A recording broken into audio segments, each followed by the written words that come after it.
live on Twitch. We should go live on TikTok.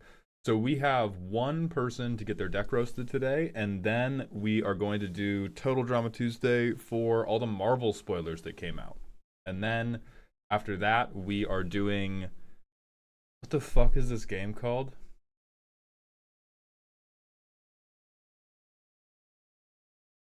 Hold on, let me find this fucking game. I really want to play Wuthering Waves and check this out. This one's free to play. I've heard... Oh, I'm not even in scene 2.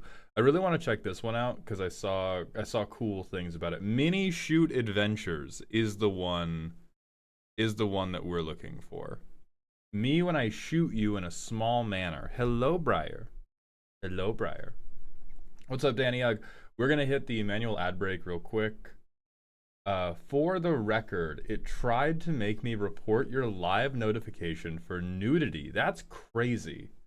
That's insane. The live notification, I closed Twitch. The live notification was Big News Day. Are people using that as like a password for nudes? I'm way too old for that. I'm way too old for that.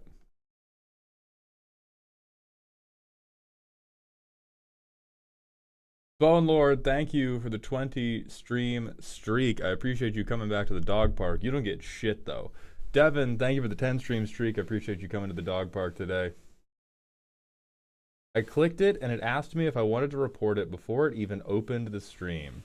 Put a dot on your forehead and call it a boob. Jomi, I should report you for that. Dark Oasis, thank you for the 4 months at tier 1. Welcome back to the dog home. And for Tuna the Tuna, thank you for the 12 at tier 1. Welcome back to the dog home. 1 year of being a degenerate flicker, but in my audience, and that's the most important thing of all. Hi, Briar. One kitten's in my lap. The other kitten is in my coat. This is a very good day. So we're waiting for Christian. I know that I saw Big Nudes Day. Danny, Wuthering Waves is not the one that has... You're thinking about Where Winds Meet, which we uninstalled because it uses chatbots for their NPCs. I'm still... I still think we could have a day of streaming where all we did is talk about the moral implications of that, because I still feel like there is some level of hypocrisy or some level of like greater nuance with the way they have been implemented in this game compared to how generative AI is being used in the rest of the space. But in general, it is still utilizing generative AI, and I do still find it to be a reasonable argument that they're using an LLM in the game instead of having more writers or paying their current employees for a longer period of time to do more of the work for the game. Entario, thank you for the 15 months at tier 1. Welcome back to the dog home.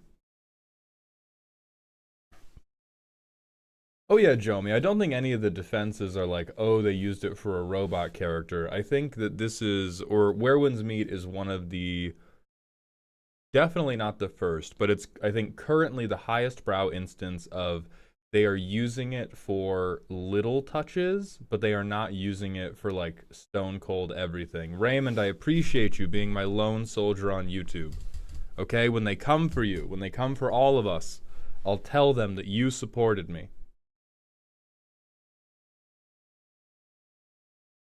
I have a feeling AI in games for NPCs or quests is inevitable. It was kind of the whole gimmick in Sword Art Online, and that's the MMO everybody wants, or at least did. And that's, I think, another feeling I'm battling, is the gaming industry already sounds disgusting. It already sounds like people are treated pretty goddamn bad.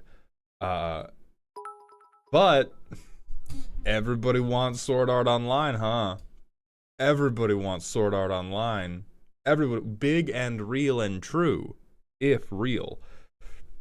Cecil Alucard, thank you very much for the 100-bit cheer. Welcome back to the dog pile.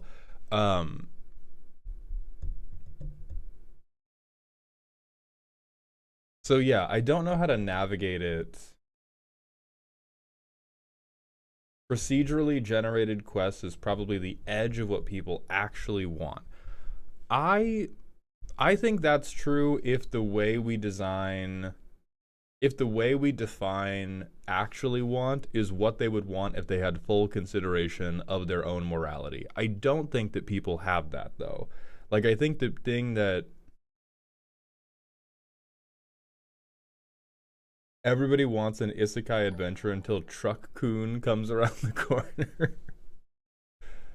I want shorter, smaller games made by lazier, better paid people, and that on fucking God. Caveman Goku, thank you for the Prime sub for the 3rd month in a row. Welcome back to the dog home.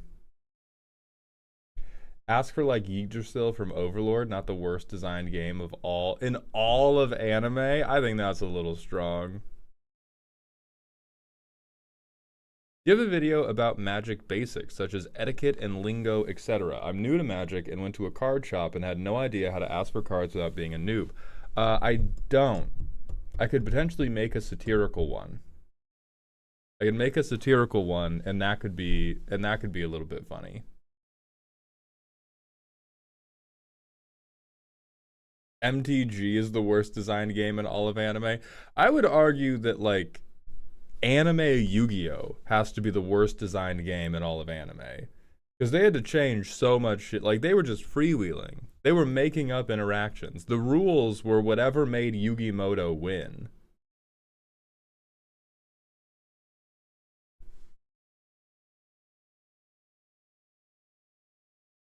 Hi, baby girl.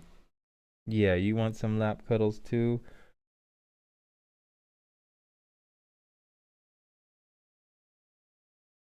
A JoCat style How to Choose Your Mana Color could be fun. I both believe that, and I have never watched a single JoCat video in my life, and so I don't know what that would be like. Huzzah, my watch streak is back. Snake and Bob, thank you for reaching that 10 stream streak. I appreciate you coming to the dog park today.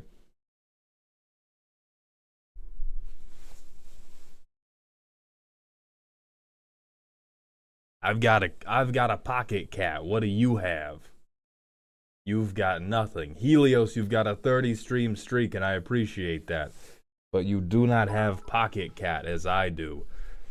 Starry-eyed Nightwing, thank you for the 100-bit cheer. Show Yu-Gi-Oh! Has the energy of a child playing a game and making up new rules along the way just so you lose. That's what it was. But the child was a millennia-old pharaoh. So it was more like modern-day capitalism if Jeff Bezos achieves immortality. Mark my words. If Jeff Bezos achieves immortality, we will see Yu-Gi-Oh! Play out in real life just like 2,000 years in the future. Lady Lockwood, thank you for the 6 months at Tier 1. Welcome back to the dog home.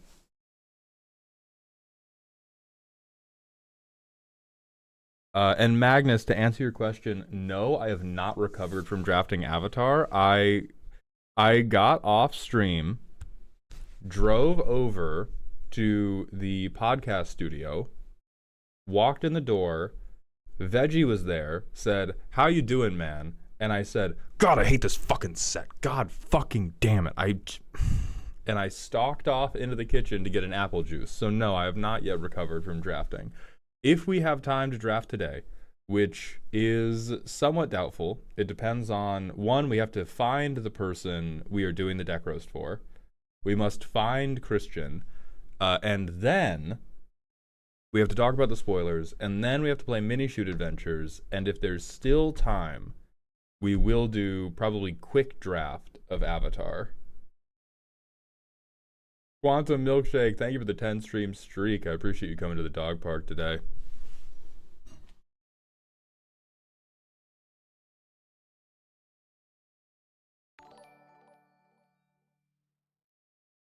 Lord Xavier, thank you for the 6 months at Tier 1. Welcome back to the dog home. Hey, Boss Saw, Wuthering Waves, how do you like it? I haven't played it yet. It's one of the, it's a game that I want to try, that I wanted to check out on stream, but we have not had time yet.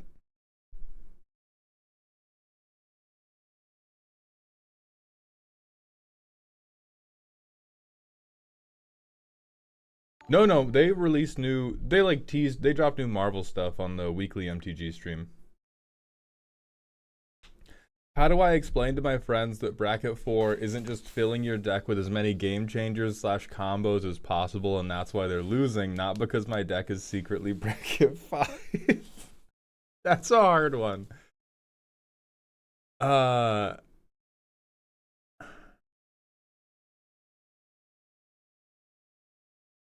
think the shortest path to overcoming that difficulty is they have to play actual bracket 5.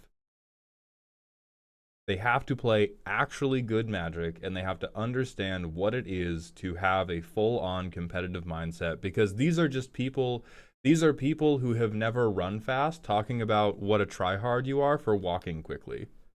You have to make them sprint, potentially at gunpoint. Starry-eyed, it was, quite frankly, heartwarming that you offered up JoeCat would be a cool collab, as if the genuine belief that you had for a moment that JoeCat would speak with me. That warms my heart. Because I don't know JoeCat's content, but I have heard the name JoeCat enough to know that they could eat me much like a T cell inside the human bloodstream.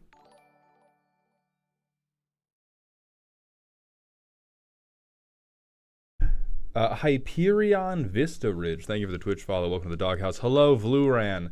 We are still waiting for Christian. The lone makeup that we are doing, the lone deck roast that we are doing today before Marvel spoilers happen, is the only way to play bracket 5 to use a deck that costs 1k. About so. Yes. Yes. Like, the people who are telling you, oh no, they're lying to you.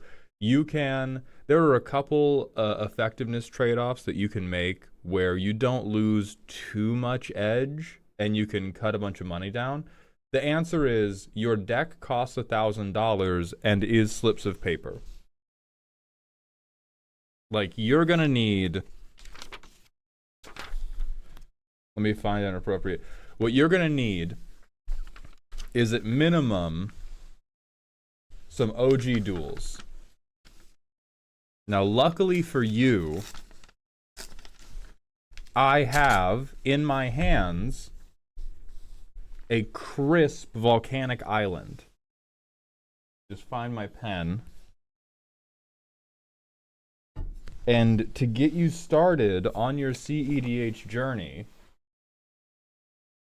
I will give you this volcanic island for free to begin your collection. But you are going to need this, you're going to need all the other OG duels, you're going to need a bunch of fast mana, and that is really the only way to confidently play bracket 5 or CEDH. Sure, Storming, yes, duels are not the most important part of a deck at CEDH level. They were just an on-hand, really expensive generic thing. Like, yes, it's the Moxen, it's the Tutors, whatever. End of day. End of day.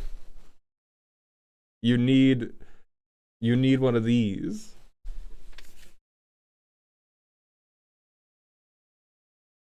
Fellas, is it gay to love women? I mean, yeah. Pretty gay. The ramp and land package is a few $1,000s alone, not counting the other things. Yeah, like, and you could, especially if you're willing to do monocolor or two color, you can save a little bit on the lands, but there's a lot of staples where if you are not using the top of the end thing, you're gonna get fucked.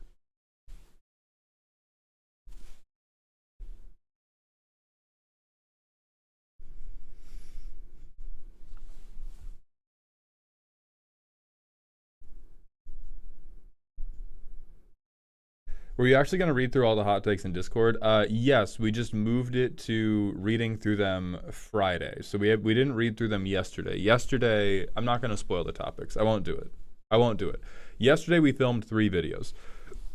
Hi, Maul. You have been my favorite Magic content creator over the past year. You are just the funniest person with the way you talk about cards. I believe you're the sole reason I have an MTG obsession. TY. Maple, I'm so sorry to your wallet, although I'm very glad to hear that you're having an okay time. I'm going to do my best to keep that going. Hyperion, we're not doing free deck reviews today. The only person whose deck we are reviewing today is Christian, who, if anybody was at the Sunday stream, can you confirm that I am not hallucinating? Because I swear to God, they were here Sunday, and we were like, Tuesday, noon.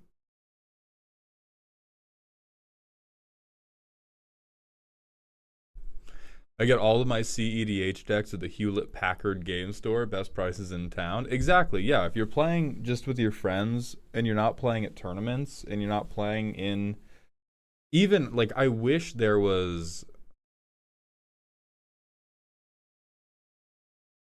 Garrett. All right, Garrett's on. This is the person. We did it. We've done it. I was a different person Sunday. Oh, the kitty's sleeping. Oh. Oh, sweet girl. Oh, sweet girl. I remember the conversation, but not the content, so I couldn't tell you if it was supposed to be today. Rar Turtle, I appreciate you. Next time, lie for me, goat. Next time, please and thank you. Fabricate information on my behalf. This is the sweetest fucking kitten. Second only to the kitten that is asleep in my coat right now. Starry-eyed, thank you for the 100-bit cheer. Kobolds are painfully undersupported, and half the cards have some crunchy-ass, old-fashioned goblin art. As such, I am making my first custom art proxy deck under Prosh. Wish me the luck that all Scarecrow players need. Starry-eyed, best of luck with that terrible fucking idea.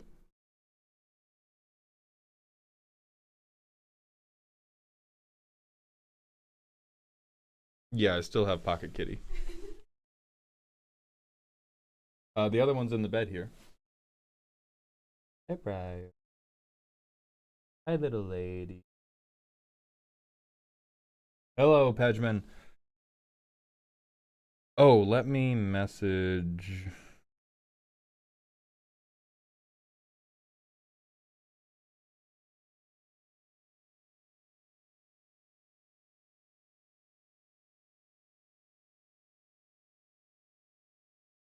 A dude in my pod pulls up the Moxfield playtester to the table. Actually, like they pull up a tablet.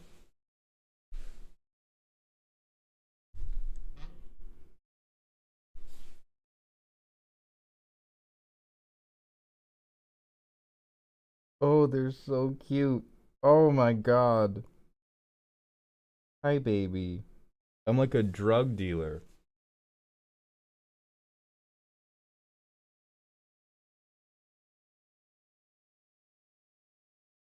Garrett, the kitties are doing extremely nice. One of these days, I'm going to bulk order functionally every single staple in nice proxy form. I'll spend like $300 to never buy singles again. Not the worst idea. I still just use the in-house printer. Is that a chinchilla in your pocket, Maul? No, one of my kittens is in my coat. They climbed in my jacket.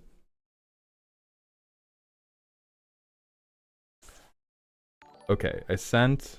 We may have a different surprise guest this Thursday for custom cards. Oh, Garden, thank you for the Prime sub for the 5th month in a row. Welcome back to the dog home. Okay, so we have Christian actually here. We have the ad break done. I'm going to set today's roast live on... I'm going to set today's roast live on YouTube, and then we're going to get going.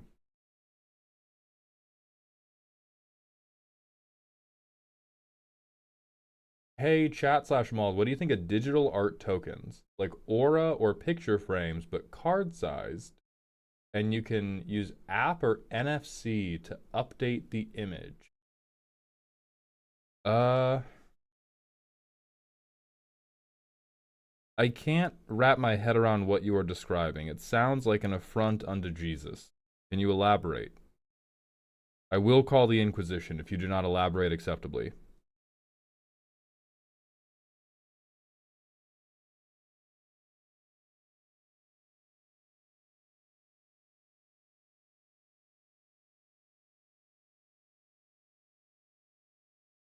Little screen that you use as a token.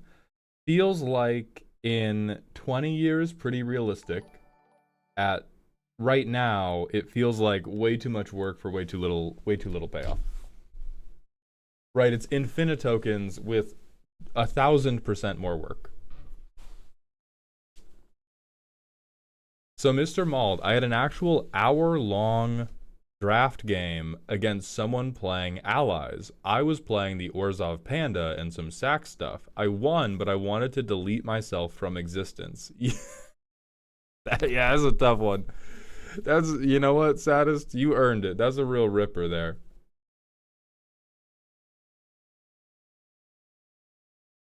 Yeah, like a small lit up screen with the ability to update.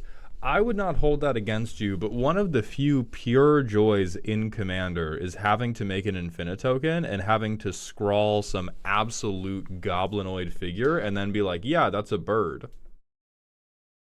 Yes, I, John Maldhound, have drawn a dog, and then you show them a picture that is clearly a beast from a bog in Florida. Wait, Maul, did you download a gacha game? Is Wuthering Waves a gacha game? I saw a free-to-play RPG with good reviews on the front page of Steam, and I was like, I could do that for a stream. Oh, it is. Then we'll see how bad it is as a gacha game.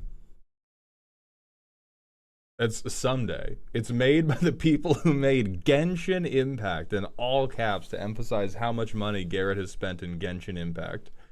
Was Where Winds Meet any good? We did not play Where Winds Meet because it has an LLM in it.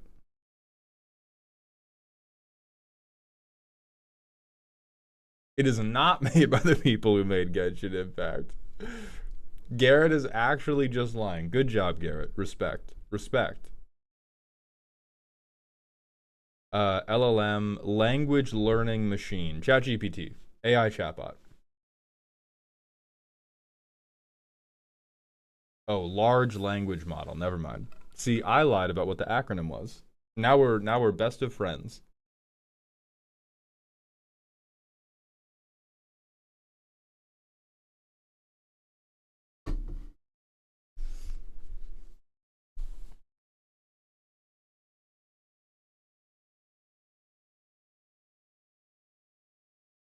Okay, let's get into Gareth Zun's deck. Let me pull up the reviews. You put out a short midstream, but I only have one screen. Open it up, listen to it. Well, you'll be fine.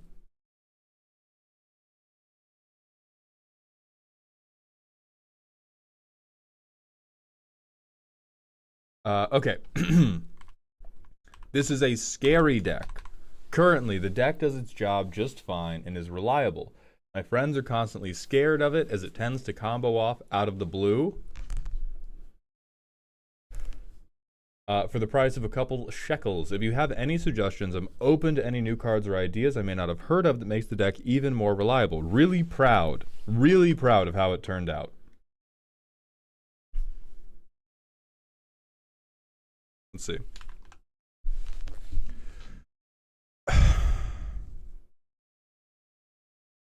Emery's rendition of The Little Mermaid, get out of here, of The Little Mermaid's Part of Your World, featuring war crimes. Look at this stuff. Isn't it great? Masked machines to crush the opponents I hate. Wouldn't you think I'm the girl who has everything? Look at this trove, relics untold. I am not reading all this. I had an entire song, but Moxfield cut off the bottom lines because they hate me, as they should. Okay, the commander's Emery. We're doing artifact recursion and combos. It is very much centered around Emery. I would like to win by playing with Bionicles because robots are cool, but I'll take a Ballista Death Laser if need be. Oh, and Mirrodin Bessie. Mirrodin Bessie. The alternate boring WinCon. I have some very painful news about your primary WinCon, Gareth Zahn. If we've labeled this, oh no, oh fuck, oh geez, I have to bring out the simple and boring one. Attack of the Drones.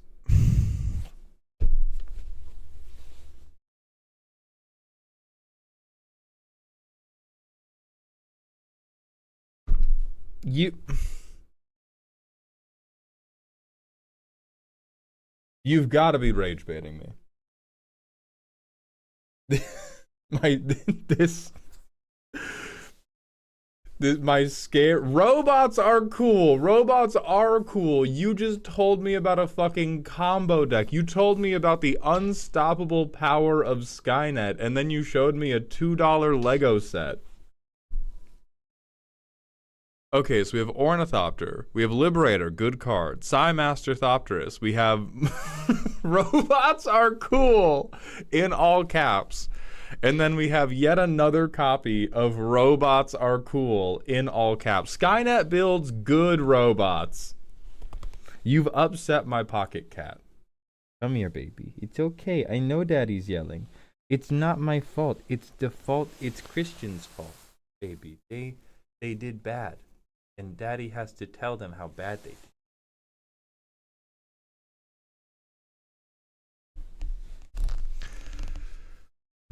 Okay, so sure. I'm relatively confident that there will be some type of infinite combo loop that has like grinding station, Krark Clan Ironworks, and like untappers, and then the Ornithopter just becomes like, hey, this is 0 mana. I can keep retapping Emry, and I can keep replaying you, and I can keep looking down at my board state instead of into the eyes of the people who are rapidly questioning why they were friends with me in the first place. Dedicated card draw. This is me staring at this deck. Surprisingly, no, that's incorrect. Secrets of the Dead.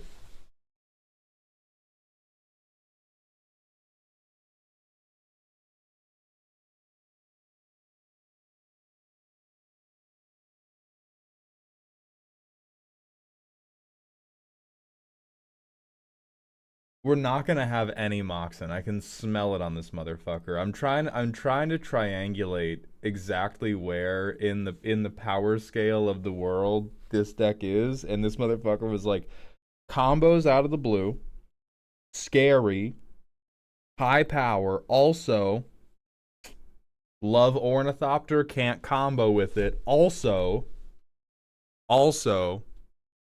Secrets of the Dead, baby. Secrets of the fucking Dead. I feel like a high-end, no, I feel like a Formula One mechanic and a new hopeful has come onto the track, but they have clearly brought a donkey into the shop and nobody else, and when you tell them that, like, they have clearly strapped a rocket engine to a donkey. And you tell them, like, oh, the problem is that this is a donkey. And you're like, this is the greatest car I've ever driven in my life. What do you mean? What are you talking about? What are you talking about? Okay, greedy value engine, number 1, check. Delve's good. Delve's good. Good stuff. No, the donkey is right here, man. The donkey is in the room with us. Emergency. This is the first Vine Boom. Elixir of Immortality. Gain 5 life. Shuffle my graveyard into my library because I have pissed my pants in front of the table. So let's talk about this, because every time I see this card, I get worried. And every time I get the wrong response from the people who put it in the deck, because I get worried because when I see Elixir of Immortality, I go, hey man, why do you have a second pair of underpants in your backpack? And you go, oh, it's in case I poop-ited my pants when I'm out in public. And I go, wow, that's unacceptable. And you go, what's wrong with having polka dots on my underwear? Farewell? You're in mono blue. Why are you worried about the 6-mana sorcery? What is the 6-mana sorcery threatening you with that you cannot handle? What's going on? We have ISO Rev. What are we? Brother. This is... Well, of course I had to put a plastic bag over the tailpipe. What if the donkey shits while I'm driving him? This is, again, it's... the problem's the donkey. I have been caught with my pants down once, never again. Yeah, God forbid, bro. God forbid you get caught. I mean, like, it is really tough. I will give you this. For us mono blue combo decks, it's a really hard road. Being able to protect this combo is like nigh impossible, and there is almost no way to do it in a way that is satisfying and still lets you develop your game plan. And so I do understand you having to run the shit yourself baggy, because you just like, we just don't have options for like, okay, what if I almost get there but don't, and I pass to somebody else, and that somebody else has a 6 mana sorcery to cast, and it's just like, you know, what's gonna happen? What's gonna happen? Yeah, there's also costs counterspell mana to activate. There's not even an angle for like, okay, well I get this down, and then it's free so I can tap out and not be afraid. Okay, so we have Emry combo enablers. Here's our untappers. Here is the day one CDH combo inputs. So these look like more, I'm presuming we have a cost reducer or a way to make mana, but it is 0 mana artifact, go bye-bye. Oh, me untap Emry, 0 mana artifact, come back. Ooh, spicy. Bro. Nani the fuck is happening here? This is not...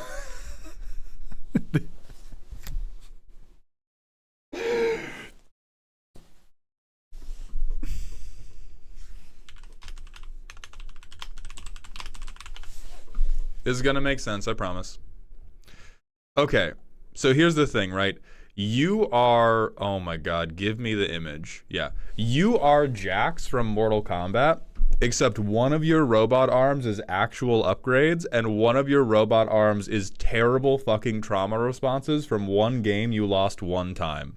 No thank you.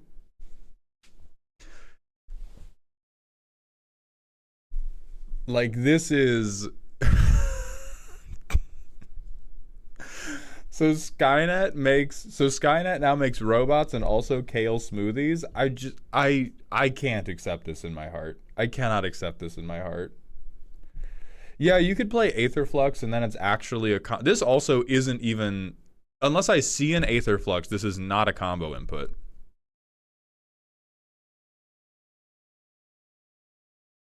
Oh yeah, bro brought single-digit counter spells to the party. No wonder you're afraid of Farewell. No wonder you're shaking in your goddamn boots. Non-Emry based why? Okay, this one fills graveyard for Emry to Mill. That makes sense.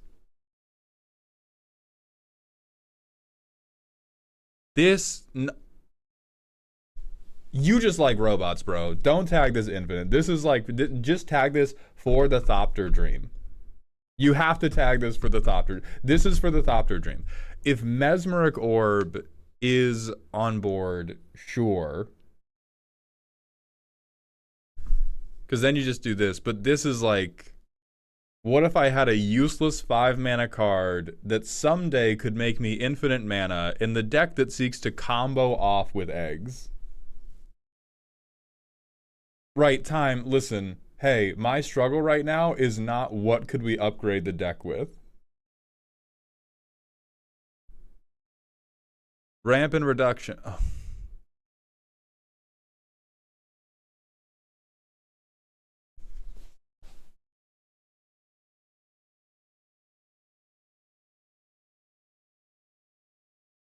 I'll give you this, Christian. I'm scared. I'll give you this, bro. I doubted the scariness when I opened this deck list up. I am afraid. I am afraid that you might own this card in paper and that you might have spent 180 stone cold dollars for this printing of this card for this combo deck. Please tell me I'm a liar. Please tell me I'm a goddamn liar. I pulled it.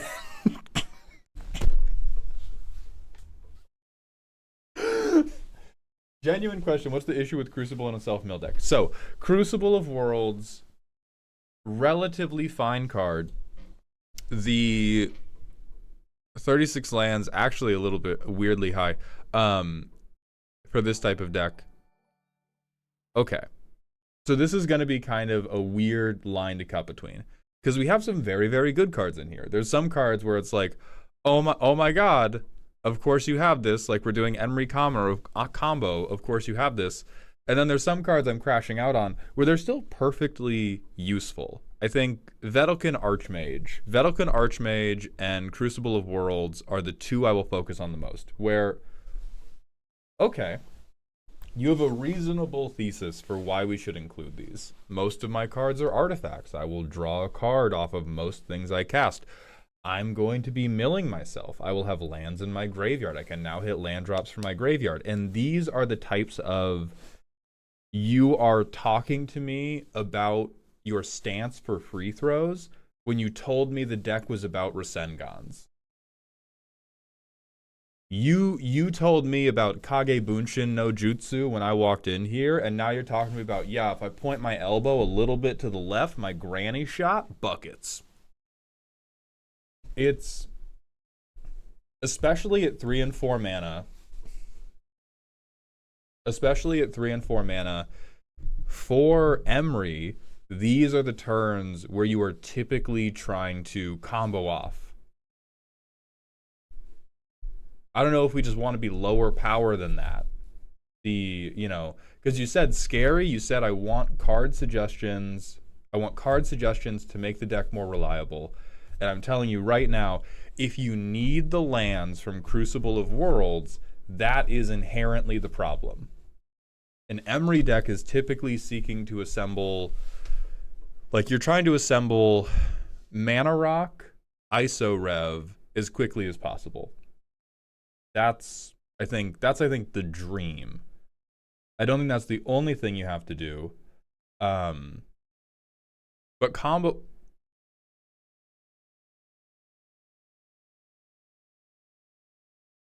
you gotta explain your shit to me right now, dog.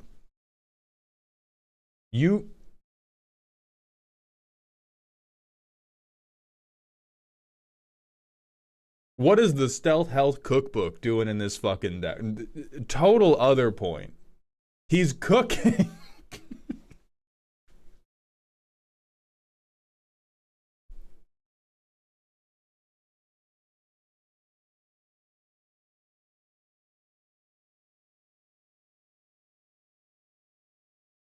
I'm mostly confused about what creature card we could need but cooking math.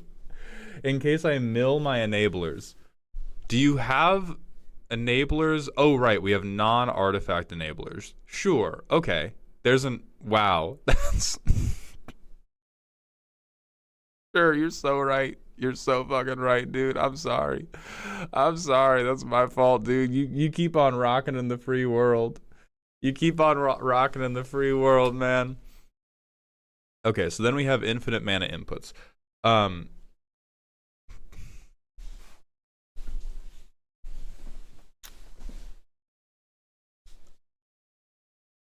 So I'm not going to say that this deck is bad, because that would be rude. This deck feels weird to me in terms of where its true power level lies, because I do think it can combo out of nowhere, out of the blue, as you said. I don't think that it combos incredibly reliably, and you're going to be like, oh, yes, it does, and you're talking about turn 5. It looks to me like this was a deck that was probably upgraded by parts. Like, we built Emery because we thought Emery was cool, and we were like, I love Emery, I love Bionicles, and I'm going to hit you with birds. And this tag used to have like 20 fucking cards in it. And then we realized, oh my god, there's infinites in these hills. And then we went a little bit crazy, and we put some of these infinites in, but they feel a little bit disconnected. Like, you having infinite mana I guess if you get IsoRev. But there's a lot of stuff in here that is just, we have a lot of stuff that is like top of the line, scariest possible thing you can do. And then we have a lot of stuff that is just straight normal. And that is what's strange to me. This is sometimes the type of scary deck you get in like a low information environment where you have built this deck exclusively through cards you have found in packs or cards you have seen at your LGS, whether you are looking behind the case or whether you are like, it gets played against you and you go, oh, that's really good. I could see how this deck would be developed through that method. Because if you just go in net deck, right, if you go in net deck, like best Emery list possible, I'm sure about half or more of this stuff is here. Secrets of the Dead is definitely not here. I will tell you that for free. But I would say the card upgrades that can be made really cleanly are things that are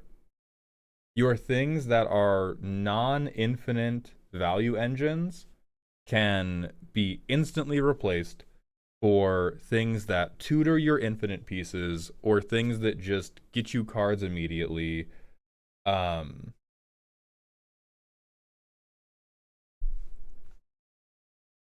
Like I'm even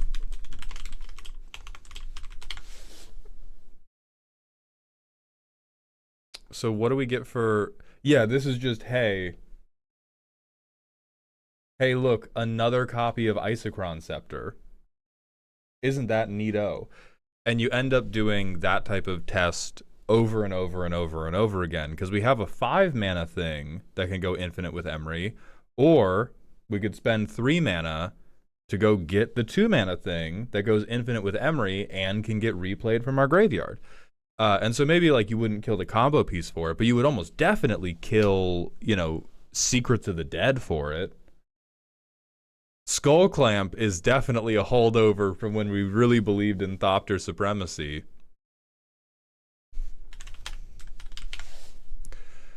And so what may do better for you is to look at an Emery CEDH list and see if you want to build an Emery deck for CEDH, because this is what it fucking looks like. Everything is really, really low to the ground. We have all the fast mana. We have all this like, oh, I discard my hand because I don't care because Emery can replay it. You do get to play some dumb stuff like Jack-o'-lantern. Like there's fun stuff in here. There's also the One Ring.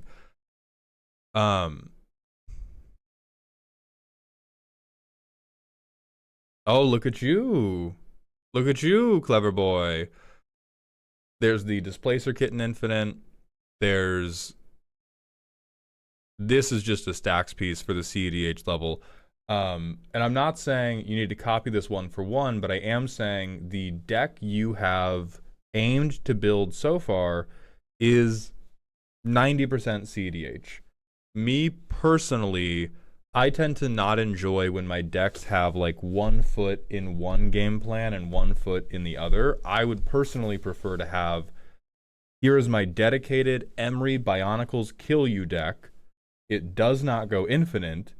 It does not go infinite, but or maybe like the only way it can go infinite is making infinite Thopters that will then beat you to death on the next turn. I could see my way to that being like a bracket 3, maybe even bracket 4 deck, but it's unlikely. But the play pattern that Thopter Spy Network wants to create and the play pattern that Isochron Scepter want to create are so different. It feels a lot like you are Dr. Jekyll and Mr. Hiding yourself in the middle of the game, where you have to go back and forth between like mid-range combo, mid-range combo, mid-range combo. And it makes it kind of, I don't know where, I mean, you have to play the deck at bracket 4. But for how do I make the deck more reliable, the answer is you look at every single card that is in this list and you go, why do I have efficient construction in my deck instead of Grim Monolith? Why do I have Thopter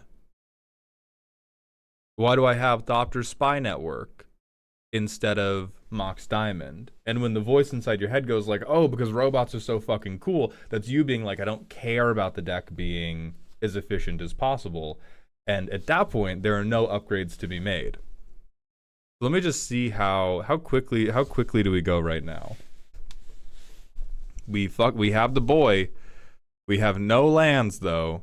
Sick as hell. God hates you as much as I do. Oh, even better. We have Crucible of Worlds. Yeah, I'm making you keep this. We go land, artifact. We can play Emery, right? No. For some reason, I'm like, yeah, Memnite taps for mana. I get to cheat at Magic. I'm Seth Manfield. But we get turn 2 Emery. So we go turn 2 Emery, mill 4. That's great. Nothing we can use. Hell yeah, nothing we can use. Yes, Emery has affinity. I am, in fact, able to read that. I was talking about how you can't, but Memnite doesn't tap for mana, so Emery's still 2 mana right now, instead of 3, though. Alright, so we hit a bunch of stuff. Can't get back. Turn 3. Fucking Crucible of Worlds, baby. Let's go. Let's fucking go. We've done it. We've outvalued the table. Fuck yeah, baby. Secrets of the Dead. Nothing in the graveyard. Who cares? I don't fucking need it, bro. I don't fucking need... What? You gotta explain the life gain to me right now. You gotta explain the life gain to me right now, brother. Who got you? Who got you? Who got you the one life? Oh, true. Sack Outlet. True. I guess this one, though, it doesn't work with ISO Rev. And so I find it disturbing, the idea that, like, sacrificing the artifact one time is going to be enough. Do your permanent untappers just not care if it's a land or not? That would explain it more. That says creature. Your other one, this also says creature. So yeah, we can't untap this as part of a loop. It's not the wrong deck. These cards are also in their deck. It's not their deck, but Mirran Spy and Chakram Retriever are their combo pieces.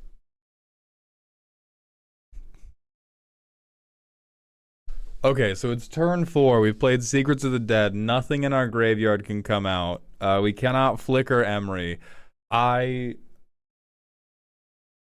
throw my Memnite at somebody and I say, please kill him. Please, I beg you. I need the... Actually, no.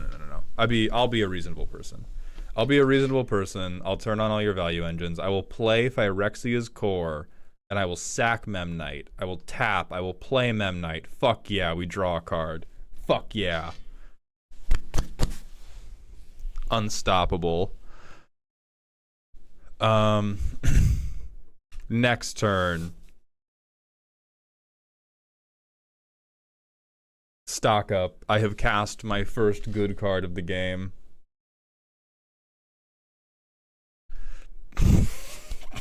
Fucking Dr. Spy Network's here. Okay. Archwave Innovation might be good if I needed the mana. I guess I get Soul Ring. Dude, fuck it. It's technically card draw.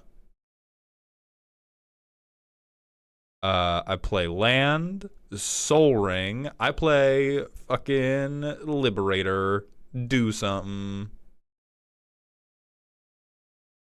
Alright, so I can play with Flash. I have no mana for it. I have drawn my first counterspell of the game. Elixir of Immortality is now totally and fully understood by me. So I go land. I probably sack this guy, replay this guy to get the fucking... No!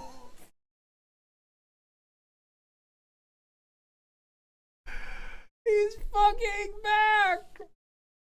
He's fucking back! Farad, thank you for the Twitch follow. Welcome to the doghouse, my friend. Alright. We got this boy out.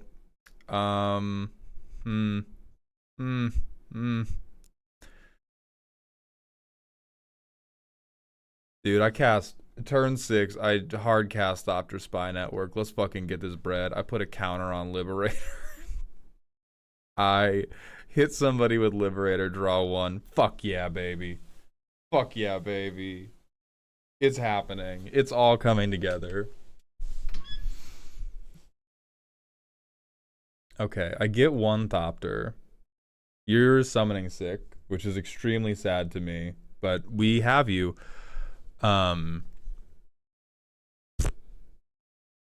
Okay, I'll go to combat. I hit you. I get.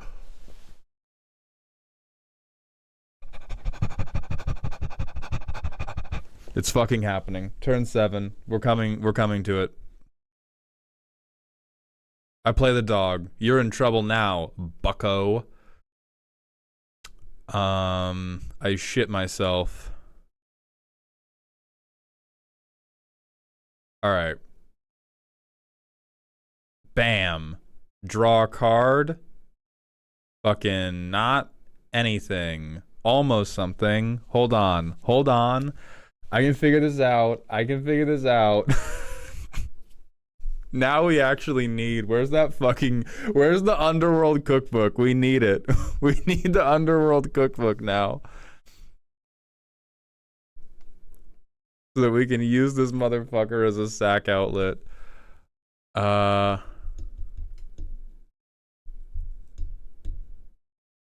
Damn, that's crazy.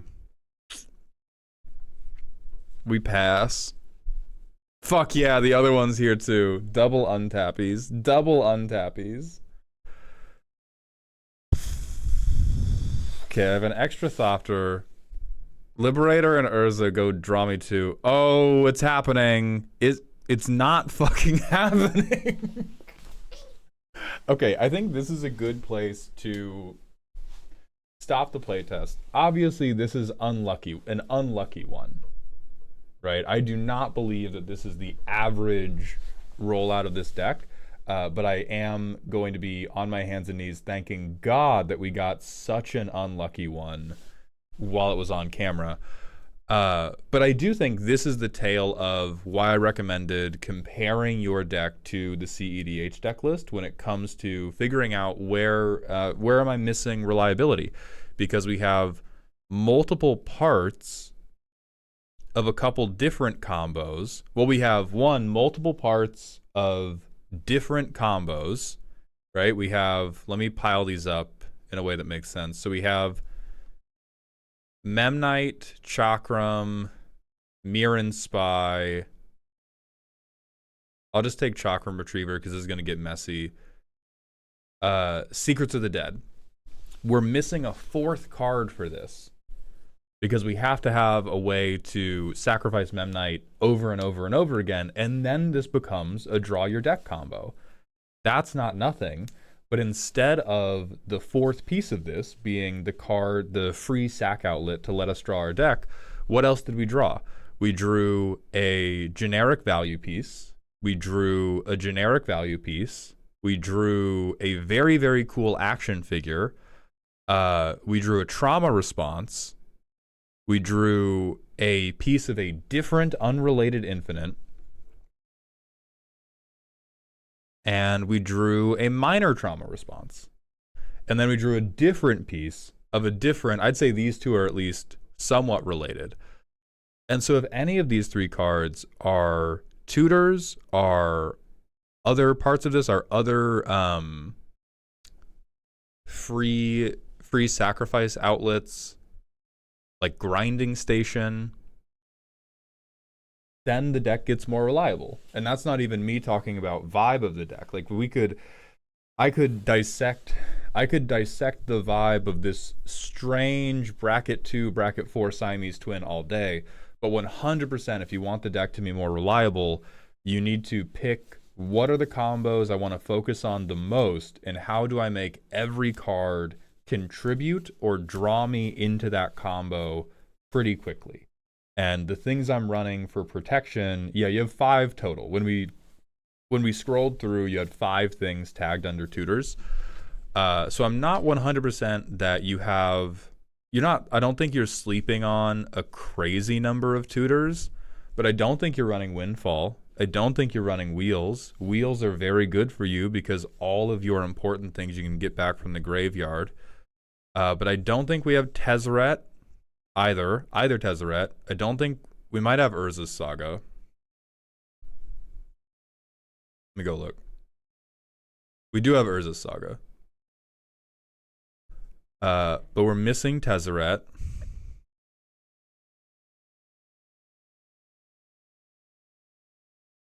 I may be immediately proven wrong by their list, but Trinket Mage has me a little, only because I think the artifact that we want... Oh yeah, no, I'm a fucking idiot, don't believe me. So what this deck mostly has on you, rather than sheer number of tutors, is number of playable things from the graveyard, and more ways to fill the graveyard more faster. Like if you... Even if we were in that previous playtest, if you just had a Lotus Petal to crack every turn, instantly better off. Fuck, oh my god, we have to complete the loop on the combo. If you just had like a thing to play with Emry every single turn, immediately we're better off. Palladium Mirror, he's doing basically nothing. He's being played after Emry has already been played.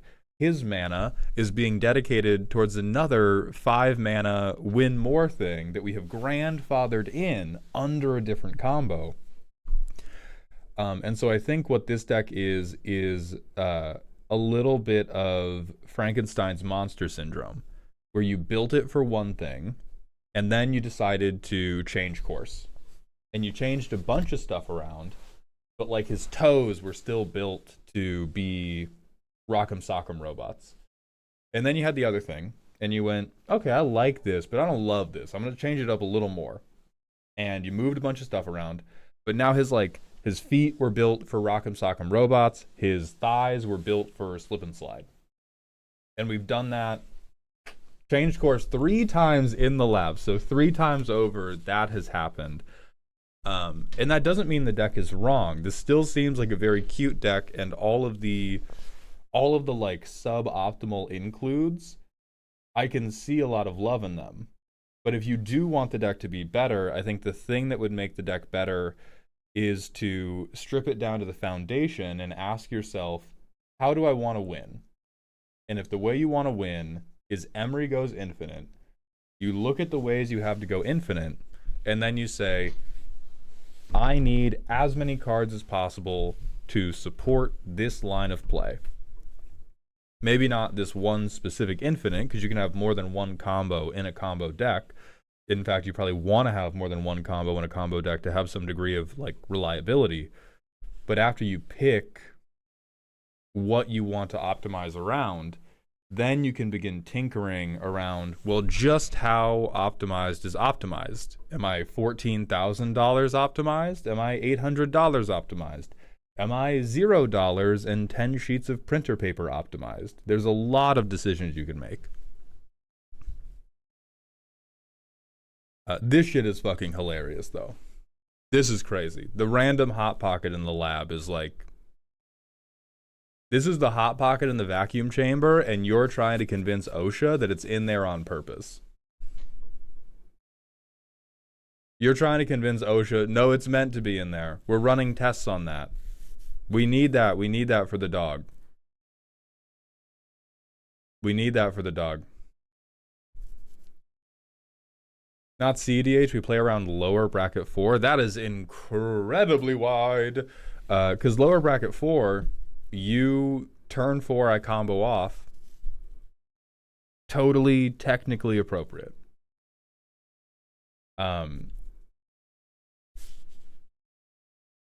You don't want to start an arms race? Yeah, I would hate for the deck that's running the ISO Rev Infinite combo and the Basalt Monolith Mesmeric Orb combo to begin an arms race in their pod.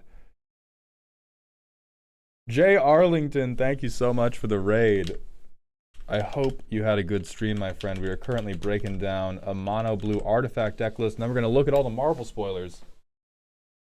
Being homesick has been very helpful for my watch streak. Meow Mix, thank you for hitting the 3 streams in a row. I appreciate you coming to the dog park today.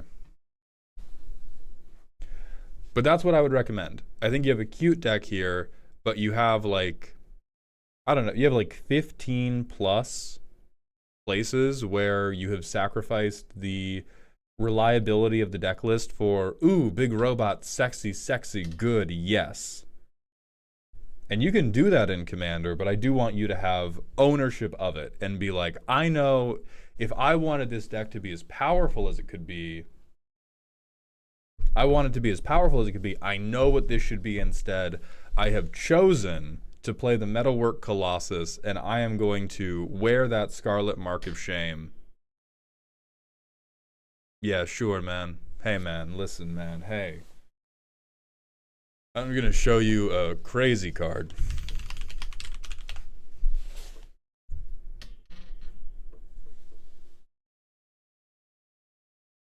Oh, wrong one. Hold on.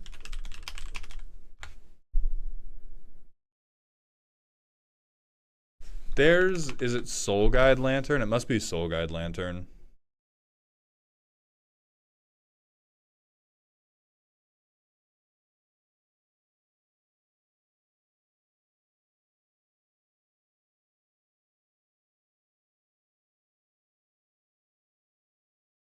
Yeah, I'm just gonna blow your brain straight out, man. You come get me when you've picked your socks up off the floor.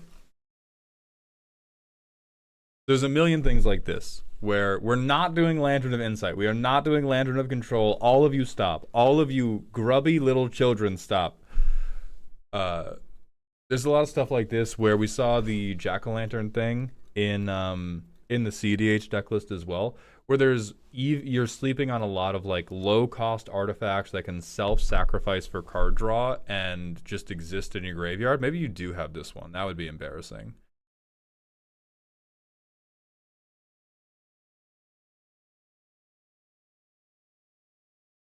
No, thank God you don't. So there's just a ton of things like this. A ton of these like I presume you opened this. I presume you went to an Edge of Eternity's pre-release or something, or you bought a pack and you opened this guy and you were like, oh, oh, what a little cutie. You get to join the robot army. And he's just a strict fucking downgrade.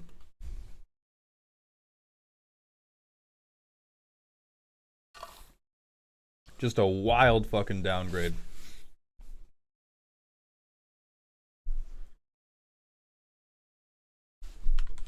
Can we Vexing Bobble as the sacrifice Manalus?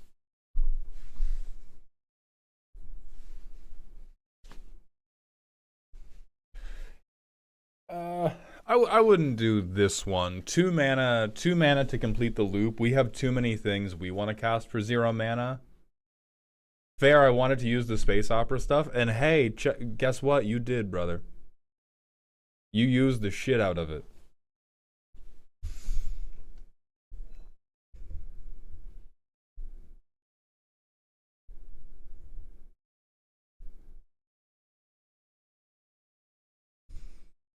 And the deck is neat, and I'm sure it is incredibly satisfying to watch you trip over your own dick 3 out of every 10 games.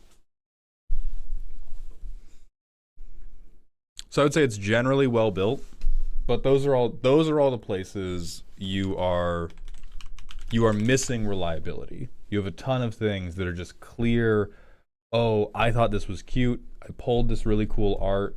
I wanted to use this one aesthetic, but for my money, it does not come together into a cohesive vibe because we are standing in so many different power levels.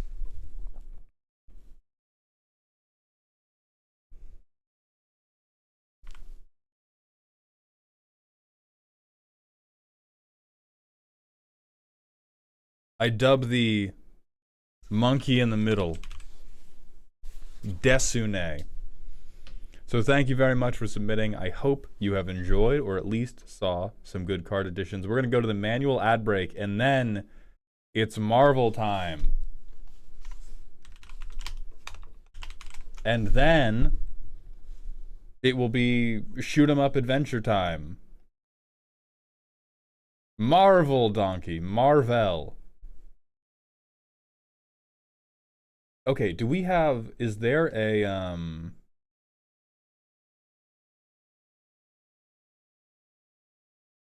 Good morning, Katarina. Hey Maul, I've been deep in the Scryfall mines looking for creatures with activated abilities for Tazri, Stalwart, Survivor, and I learned some interesting things. A lot of good creatures have activated abilities that don't come up often, like Atali and Saga Shieldred. Cycling, Renew, and Encore are activated abilities as well. Hell yeah, brother. Hell yeah. Donkey Juice, we could run Gamba marbles for nothing. I could run it and give you not a goddamn thing for them.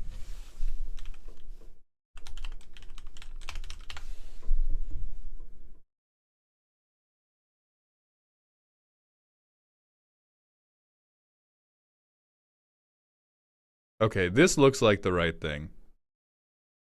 This looks like the right thing. All right, I'm gonna go use the bathroom while the ad break is running.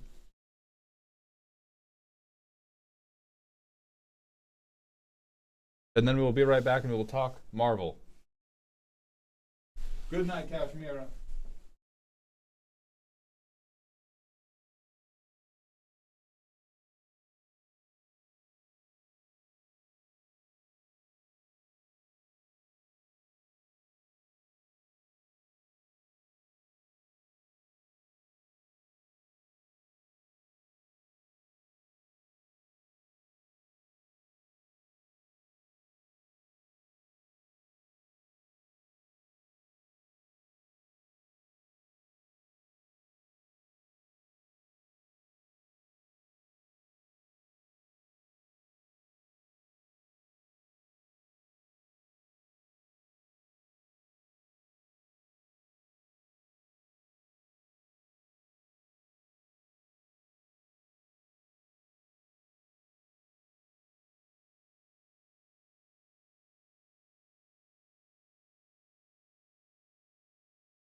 Oh, sweet little kitty.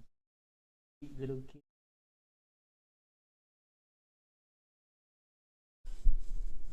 I didn't hear water. Wash your hands. I walked down a hallway, Bone Lord. Why do you expect to hear? Where do you think my toilet is? What do you think the layout of my house is? Do you hold on? No, no, no, no, no. No, now we can't do. All right, everybody. Now we can't do Marvel stuff because Bone Lord's being fucking ridiculous about the layout of my home.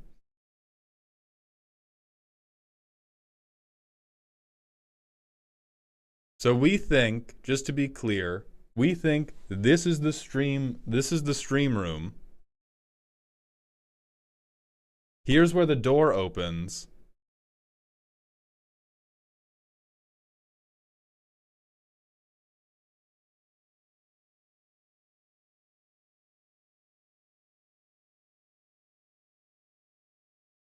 You think the piss zone is right here, Bone Lord. TKO, thank you so much for the $20 super chat on YouTube. Don't always agree with you, don't always like your takes, but damn it, you've improved my gameplay and you've made me laugh. I can't deny that. Merry Christmas and happy holidays, you filthy animals. Merry Christmas to you as well, TKO. Thank you so much for that generosity. What is a pigeon? Apparently where I pee and don't wash my hands. Just show us the full architectural blueprints of your house. I will consider it. Oh God, you're. Oh my God.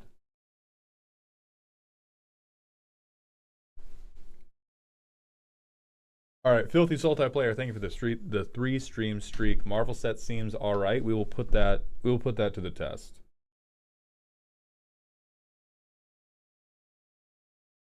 Okay, so I think around 30 cards got spoiled or something, and this is for the Marvel Superheroes set that's coming out middle of next year. So recently previewed cards. All right, so these are just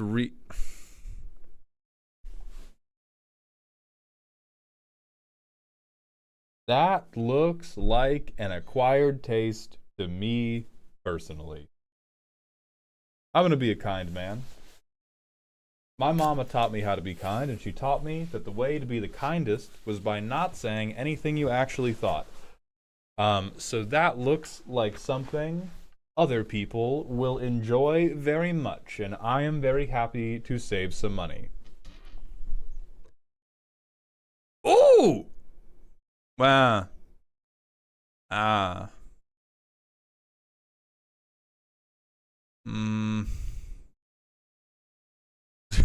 Alright, the toot's funny. The toot's funny. Do not use it. Fool Dr. Doom does as he pleases. I think I like that one the most. That one's growing on me.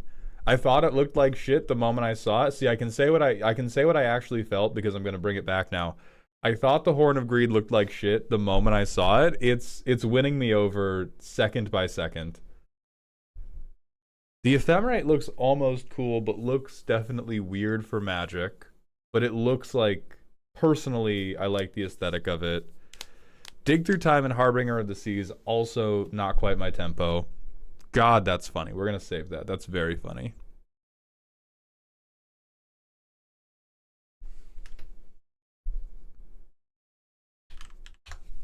The fuck is happening here?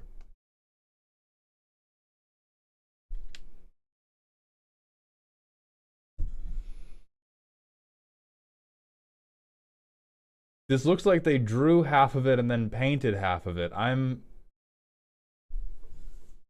My brain is wrinkling a little bit looking at this art. Clip art. Alright, I'm not the world's biggest fan of that one. Okay, Extinction Event they chose well. Chaos Warp they chose well. Why does he look like a fucking bobblehead? He looks 2 feet tall. Hold on, we gotta get Force of Vigor center screen. This motherfucker look. This is manlet art. This distance, kneecap to hip, that's about 4 inches. That's about 4 inches right there. What is happening? He's got such a big head.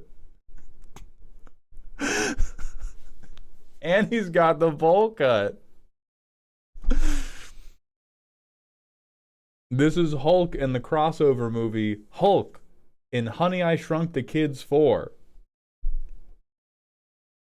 Alright, that's funny as fuck.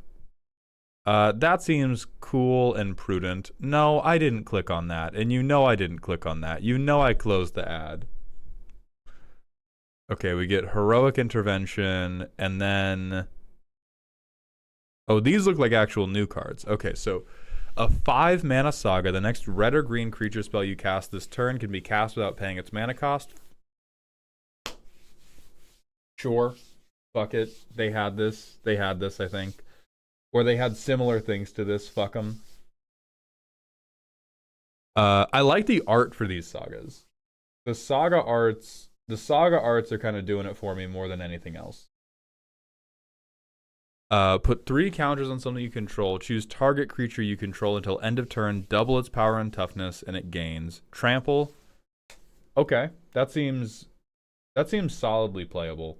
That seems incredibly usable. The Coming of Galactus. Destroy a permanent for 5 mana. Each opponent loses 2 life. Create Galactus, a legendary 16/16 Black Elder alien creature token with flying, trample, and whenever he attacks, destroy a land.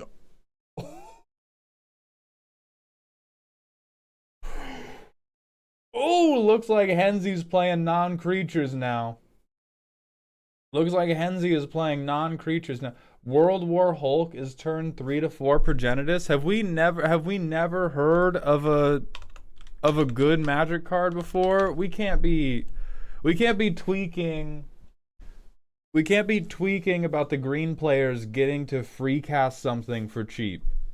You know what? If anything, we should be on our hands and knees thanking them that this says cast.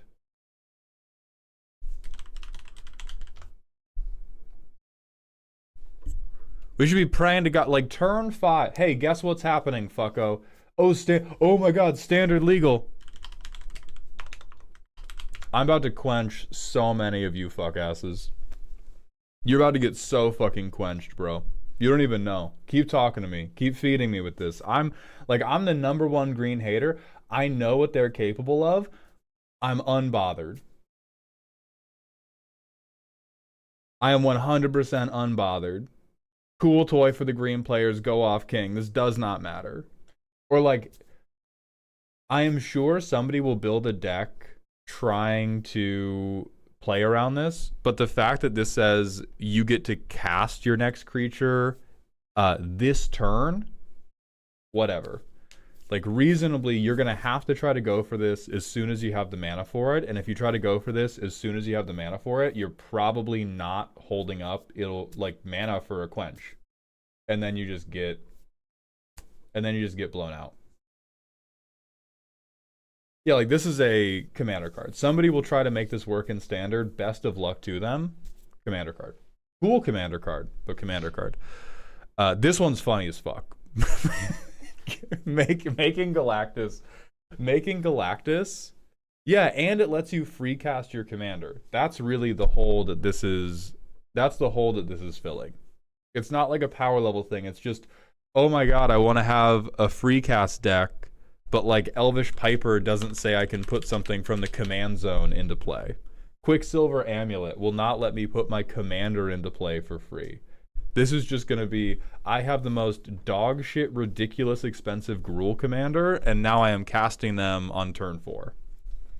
Oh, thank you, baby. All they want. Yeah, but they love Papa. They love Papa. Papa love.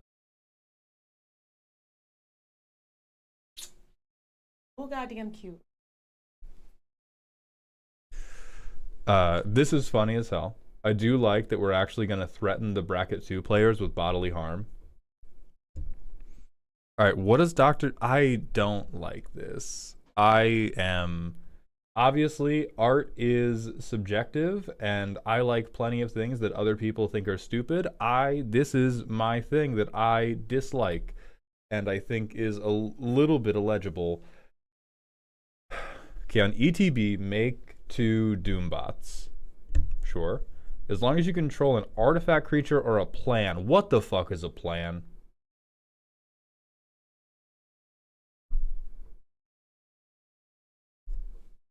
Come on, guys. I know we're gonna get fucking. Oh, it's an enchantment subtype. Okay, that's better. That's better. I'm all right. I'm chill. Sorry. I was.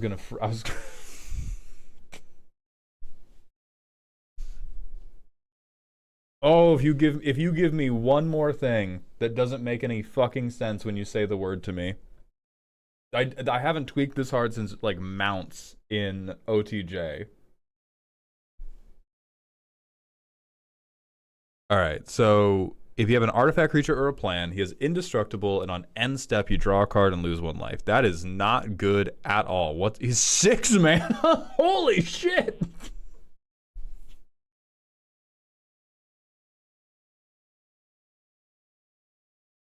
Somebody heard Elk call Phyrexian Arena bad, and they were like, yo, wait till you see this shit, brother. Wait till you see what we're cooking up in the laboratory. He's a 3/3!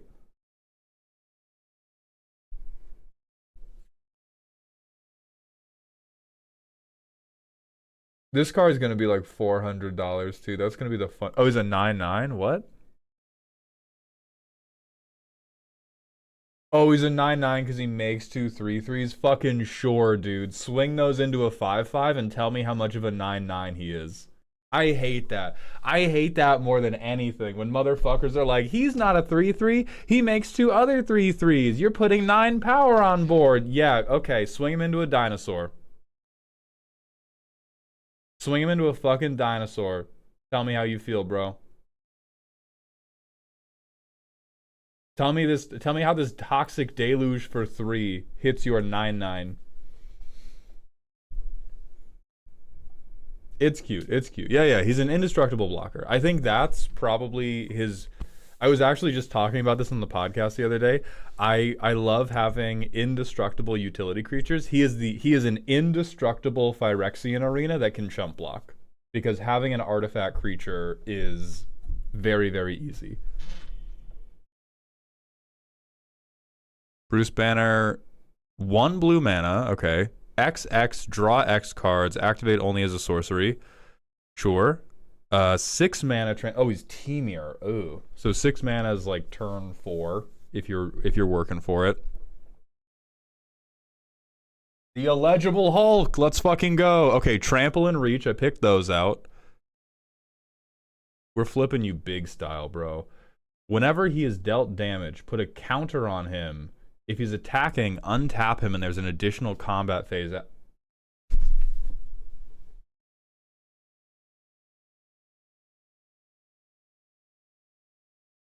Bro, this is like the fiercest abdication of authority I have seen this side of whatever the Trump administration is doing. They really said, bracket systems got it. Let him go infinite. Bracket systems got it. Let him go infinite for nothing. Who gives a shit, bro? Dude, Pyrohemia? Fuck Pyrohemia. I'm leaving Legos on the ground. Fuck spending mana to effectuate my infinite combo. I'm not cleaning up my Triscuits after dinner. Wherefore art thou, dumbass? Oh.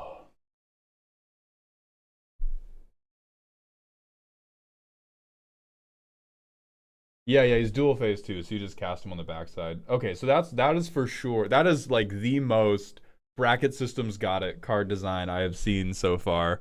Where they're just like, yeah, you know what? If you go infinite, you'll be in the right bracket. Who cares? He has trample and reach. So Caltrops went from $3 to $20. That can't be true. Yeah, it's still, we'll see how Caltrops be moving in a second. Okay, this card better suck ass. Namor, on a basis of flavor. I don't care how fucking mad Prof gets, this card better suck dick on a basis of flavor. Alright, Namor the Submariner. Most readable one so far. Flying, his power is equal to the number of merfolk you control. Ooh. Whenever you cast a non-creature spell with 1 or more blue mana symbols in its mana cost, create that many 1/1 blue merfolk creature tokens. That's kind of neat, actually. I mean, this deck is going to suck to play against, but that's kind of like... So it cares about blue devotion on your spells. On your non-creature spells. That's a little bit hot. I never want to play it, and I never want to play against it. But that's a little bit hot.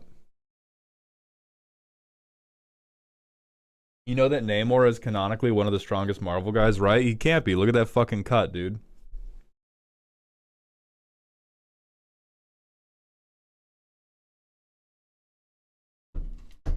Really interesting merfolk commander, says the random chatter who's about to be counterspelled and have that make blockers.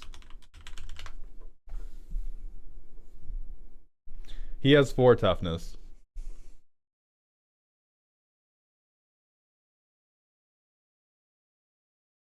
I do wonder if this guy, do we think this guy can pull Merfolk back to standard?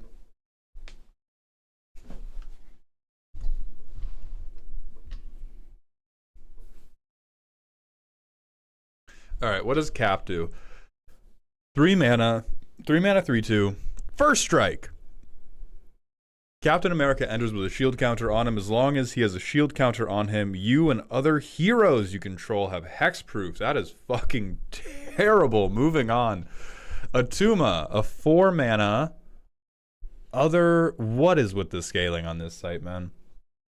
Other Merfolk get +1/+1. Whenever one or more Merfolk you control attack a player, draw a card. Okay, so this is, wow. This has to be a conspiracy to get Prof to like this set. This has to be. I refuse to believe, like, maybe not like the entire set design as a whole, but at least how they're releasing this. These have to be part of an ongoing conspiracy to get the professor to be like, yeah, this is a good set, actually.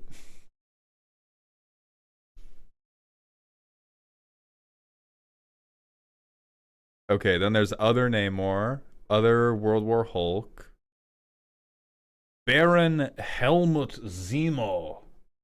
I love these fucking crazy zooms, actually. Yeah. Right there.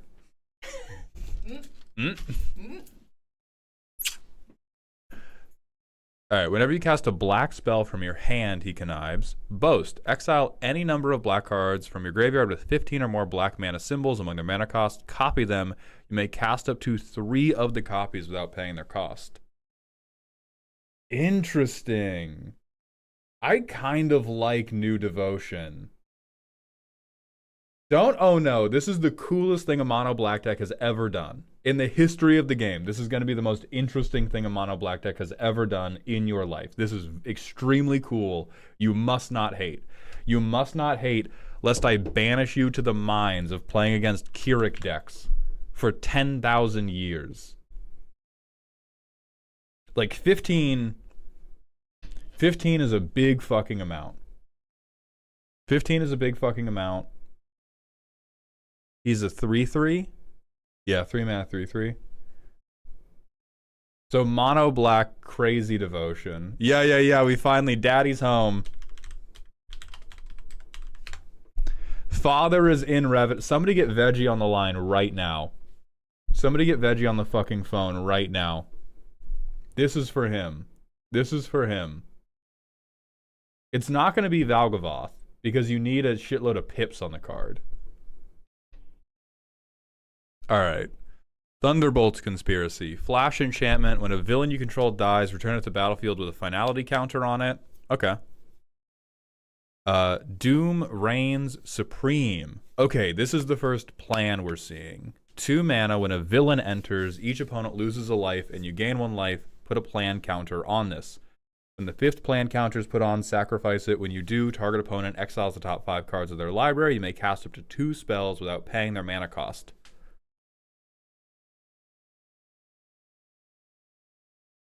Not specific to this card.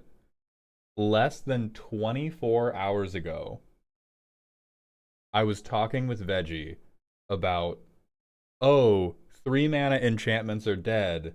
It's all going to be 2 mana enchantments now because of the, like, firebending, waterbending ascensions or whatever. And so now we're just going to see a bunch of, like, 4 counter, do something, 2 mana, 2 mana enchantments.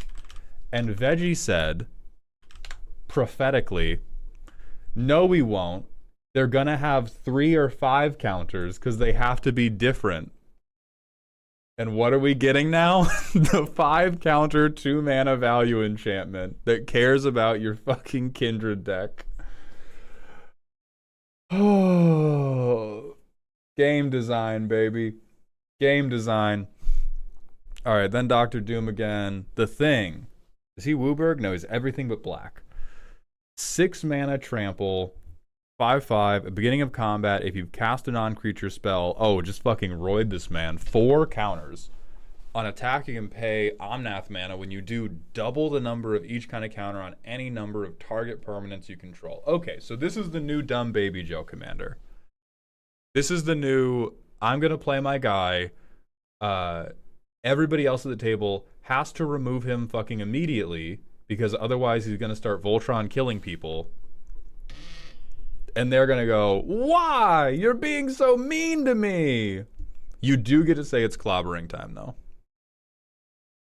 Okay, Mr. Fantastic, same thing. And these guys are all, there's like a Fantastic Four commander deck. Mr. Fantastic, Vigilance Reach, non-creature spell means draw card. Copy target triggered ability you control twice. Sure. Deep Copium for the combo players. Invisible Woman, you get a 0/3 wall if you've cast a non-creature spell. And on attack, you can pay the 4 mana thing, Almost Wooburg, to give something +1/+0 for each creature you control and can't be blocked. So pseudo exalted, but also unblockable. Human Torch with no flying because fuck him. At the beginning of combat, he gets flying, double strike, and haste if you have cast a non-creature spell. When Human Torch attacks, you may pay 4. If you do until end of turn, whenever he deals combat damage to an opponent, he deals that much damage to each other opponent. Okay, brand new Voltron deck. It's Human Torch doing his fucking solo act. This is One Direction. The Fantastic Four are One Direction, and this is the one guy who was successful after One Direction. That's crazy. Not crazy like game breaking, but I think that's the one that has... That's the one that's going to have the most potential for people building like standalone commander decks. Which of the Fantastic Four would be the best to lead a commander deck with all 4 cards? Probably Mr. Fantastic, just because he has card draw in the command zone. Human Torch is going to be the best lead if you actually want to kill people, but Human Torch is going to be a Voltron-esque commander. Okay, Super Scroll, Wooburg, new Kenrith but green, flyer who can make a wall, give something +4/+4, deal damage, or make somebody draw a card. I can't wait for this guy to be CEDH relevant. Racist? Are scrolls racist?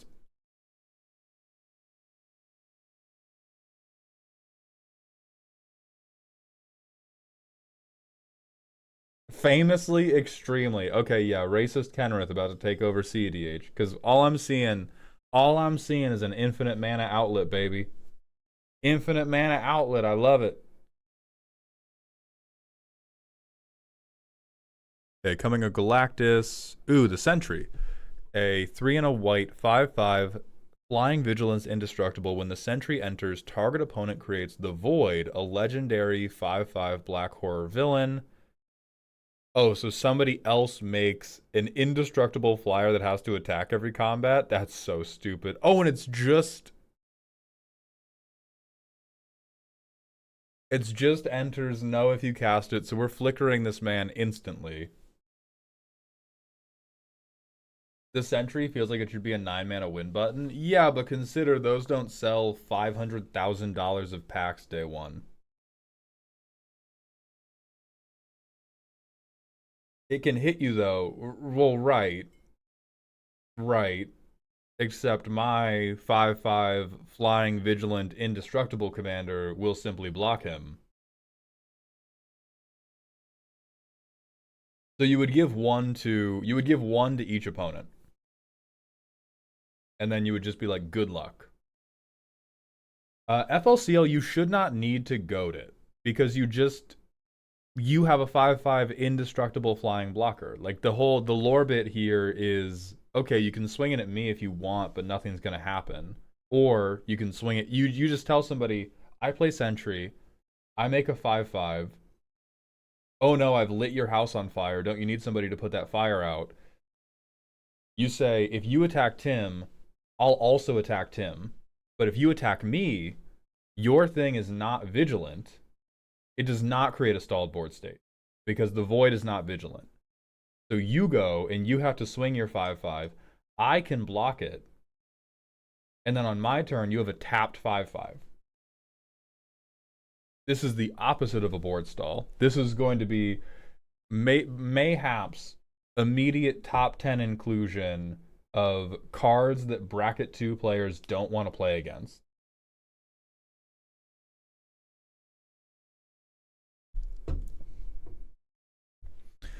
All right, Quicksilver, Brash Blur.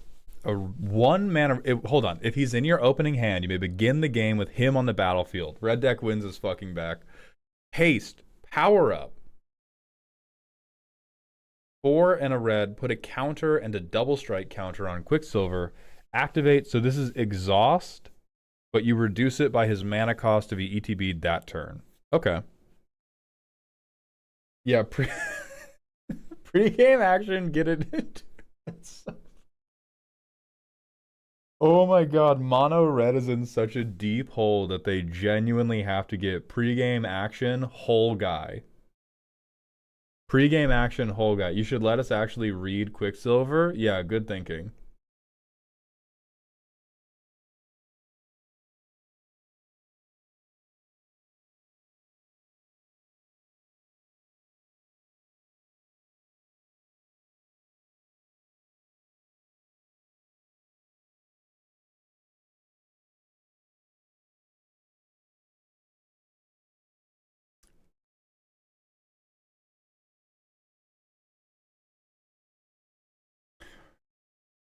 Okay.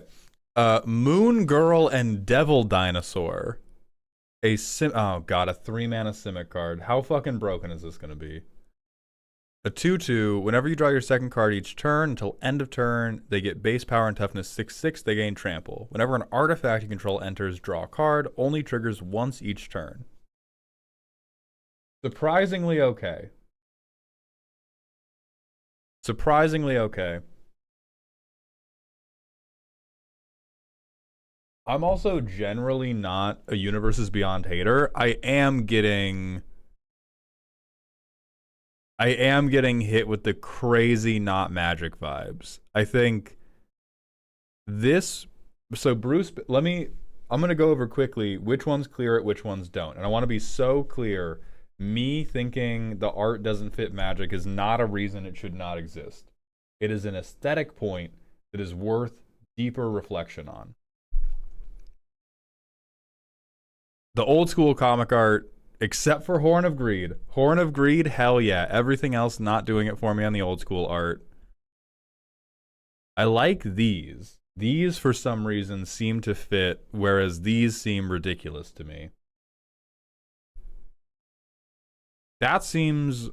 the shark seems like too realistic, almost. The guy on his back seems cartoonish. The shark seems like they took a photo from an aquarium.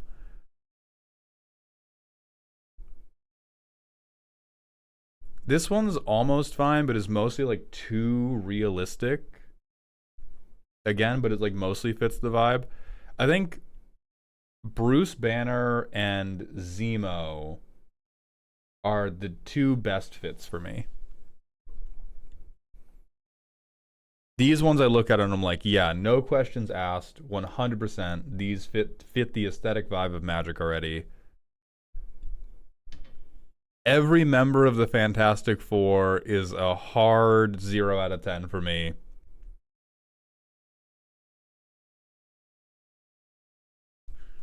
Doom reigns supreme, I think, fits the best out of the stuff in this row.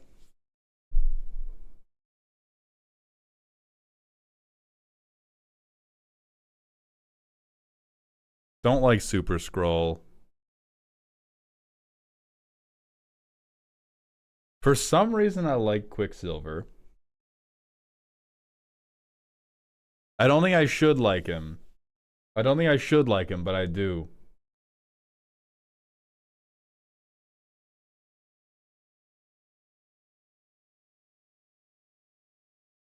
I think Sentry is a very, very funny card.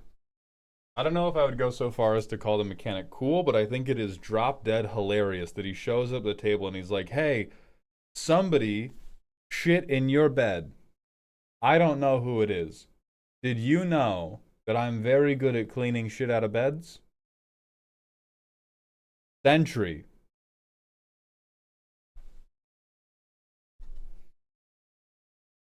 Oh yeah, and you can't leyline Quicksilver. I mean, the thing is, if you look at this set and you're like, yeah, Quicksilver is going to be my mono red commander and not Human Torch, like, who cares about this other stuff? You could do this guy mono red and he would still be crazy.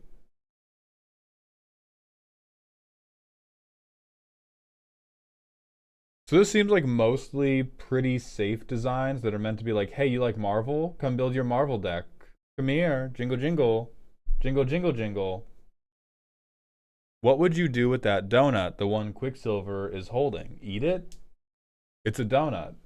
Probably not the part his mouth had been on.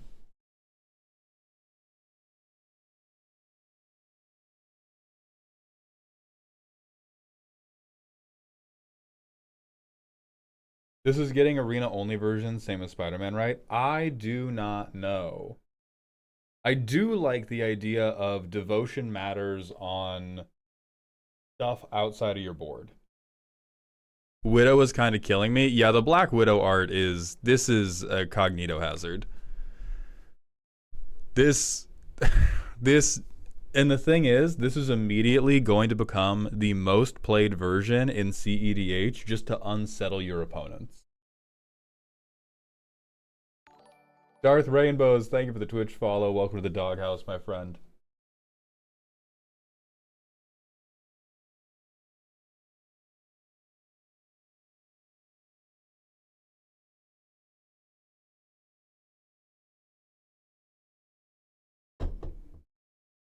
Woof, I guess. Perfect. I appreciate you. Hey, we need you to draw a woman. You've seen one, right? Oh.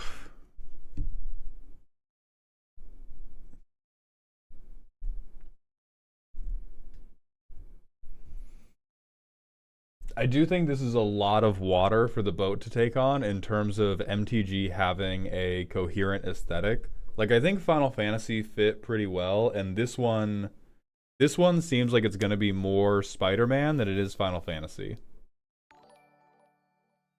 How do you like these compared to Spider-Man? So far, I feel the exact same. Which is a little bit weird because I was a defender of Spider-Man. I thought Spider-Man was a just totally mid set that was not the worst thing ever, like a lot of people thought it was. Is this going I don't think it'll be pick 2 draft, right? Because that would be a fucking disaster.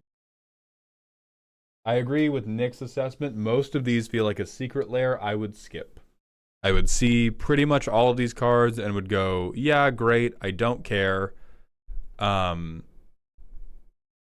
I think the strongest one is Incredible Hulk, just because of how easy it is to go infinite with him and how easily you can get the mana for this in Temur.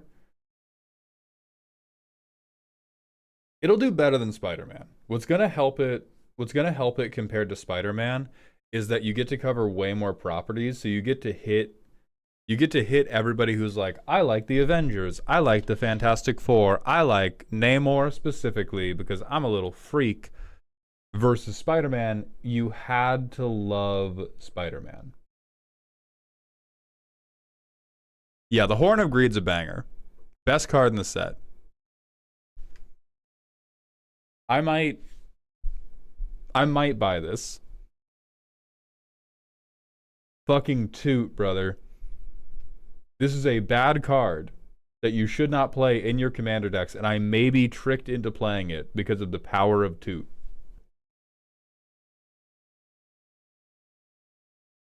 Did they show which Infinity Gem is showing up in this set? They have not shown that off yet. So you're saying Hulk is the best because he's alternate Ansrag. Well, he's Ansrag with blue, and I think he's easier to make infinite. I think it is easier to make Hulk take 1 damage in every combat than it is to make my opponent have a blocker every combat. Because Ansrag, if you don't have a way to continue boosting his power, will just die, right? You have to make him indestructible. You have to boost his power. The starting toughness on Hulk is crazy compared to 4 starting toughness on Ansrag. Your deck gets to have counter spells and artifact tutors for fucking Caltrops.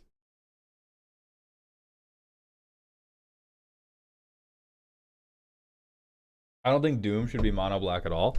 I don't think we're getting one Doom. I think this is the first wave. Listen, just because the Spider-Man set was 49 different Spider-Men does not mean the Marvel set cannot be 49 different printings of Doctor Doom.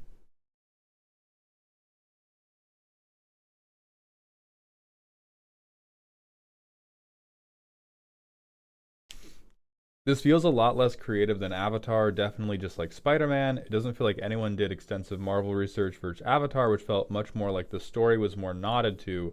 There's one Marvel fan on the WotC staff, and they did Horde of Greed, and that's it.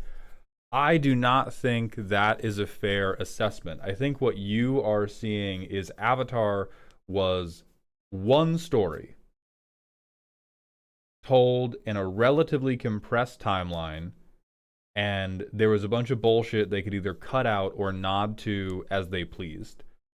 There is an incredible wealth of many, many different storylines that you can dig into for comic book lore that we're seeing a very like wide tasting platter on. And so I don't think that it's lower effort. What I think it is you can't go in and grab like the average comic book storyline is frankly nothing compared to Avatar, compared to most other stories that get told on TV or get told in movies. Most comic book storylines are, here protagonist, something bad happened to him or her, they fuck around, they make quip, they win, good day, yes. And I realize that's the hero's journey boiled down to like one snarky sentence. But when it comes to just, oh yeah, you have to be, here is a character where you have to encompass how this person acts over 18,000 storylines is way different than we have the story of the Avatar. We have the story of the Avatar. Every single card we have can be grafted exactly to that storyline. Like, this has to be more like Final Fantasy than it does Avatar. And even Final Fantasy had the benefit of they had the different like games they were focusing on. And that may end up being the main decider about what Universes Beyond sets end up being home runs, and what Universes Beyond sets we end up seeing as like are the ones where, do they have storylines to graft on top of, or do they just have a bunch of characters to port in? Because Spider-Man, they didn't really seem to pick a lot of unique storylines. They just picked a bunch of different characters. And for this one, you know, we're getting some like comic book things that are put onto sagas, but for the most part it looks like they're picking characters again. Do you have hopes that Marvel would be a better drafting experience than Avatar? I lose a little bit of that hope with every day. I think the problem is Avatar is so financially successful, they're going to be like, oh, this is the standard of what we want draft to be like. Comparing this set to Spider-Man is weird. Spider-Man was a rush job. This was a full-size set with full-length development. I don't think it's weird. I think it's weird to try to make any predictions about their relative draft environments, because that's going to be very, very different. But like, just because a bunch of commons and uncommons may have gotten rushed in the Spider-Man set, they planned for a bunch of those headliner legendaries. They planned for a bunch of these commander build-arounds. Like, you can for sure make some one-to-one comparisons with how they approach the two sets.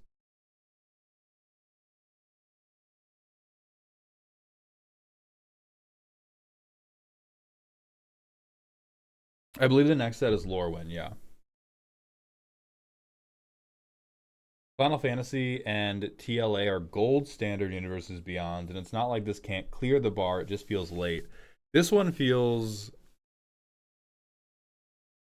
I don't think we know enough to know how it's gonna feel, but the.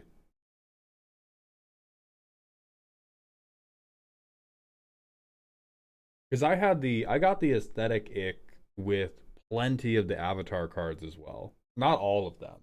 And I don't have it with all of these cards either, but there's plenty of the Avatar cards where I'm just like, fucking alright, man. Fucking okay. No, don't you say shit about Cruel Tutor. You back off Cruel Tutor right now. Cruel Tutor, this Cruel Tutor is my Horn of Greed. I will defend that Cruel Tutor until the day I fucking die. That shit is awesome and hilarious. Bonus sheet does not count. It does. It's here. It's looking at you. It's fucking amazing. Toot! I'm gonna draw Toot on this card and start playing it at you.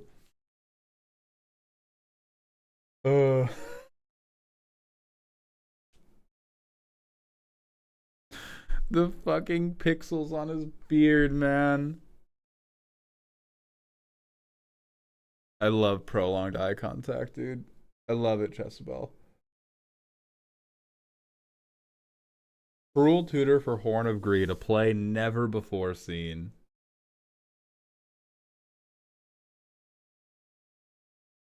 Dylan, I do think the Marvel superheroes set will have a benefit compared to Spider-Man having to have New York as its background, because Marvel can go, it looks like they're going at least a little bit galactic, right?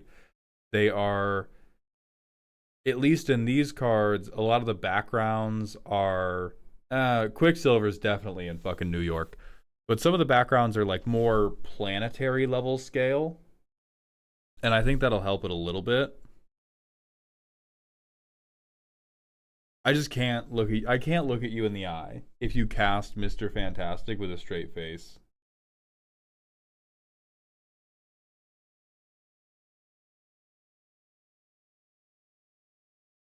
Not seeing a single X-Man is a tad worrying. I think we still have a lot of time.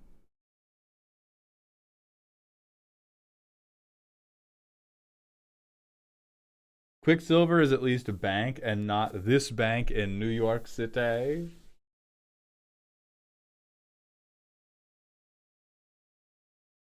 There's a different X-Man set. Isn't that confirmed? I do not know if it's confirmed or not. I will readily believe that it is occurring, but I do not know that it's confirmed. Wolverine was on the poster. It's fine.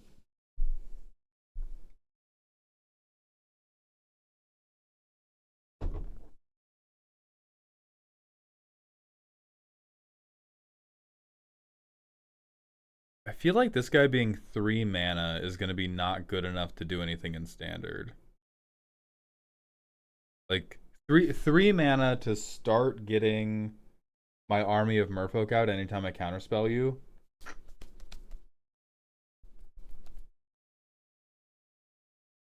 It's a blue Adeline. That's crazy. That's so brave and so wrong, yet so right at the same time.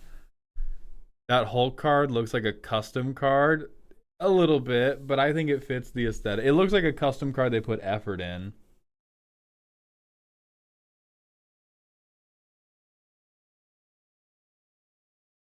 Yeah, Namor is closer to Talrand.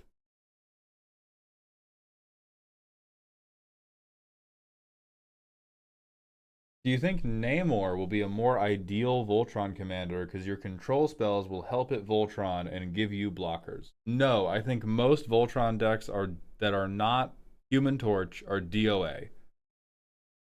This guy he gets all of the mono red love, but is not beholden to actually being mono red. He gets white protection spells, he gets green protection spells, he gets blue counter spells, he gets like, you get all the shit that you want for a Voltron deck, and he can come out with haste. And so if all you do is let's see, you could build a totally head empty, like almost all ramp deck, and you would lean it a little bit non-creature, But you would go turn 1, I ramp. Turn 2, I ramp. Turn 3, I have 5 mana. I cast Human Torch, and I cast any other non-creature spell. I now have Flying, Double Strike, Haste. If I'm greedy, I have cast some like 1 mana buff spell. If I'm not greedy, I cast like a preemptive protection spell or something, and I just go for it on turn 3, and I get 6 to 8 damage. I get 6 to 8 damage. I don't have the mana to pay for anything else. And then on every future turn, all I do is I ramp it. I do non-creature ramp main phase 1.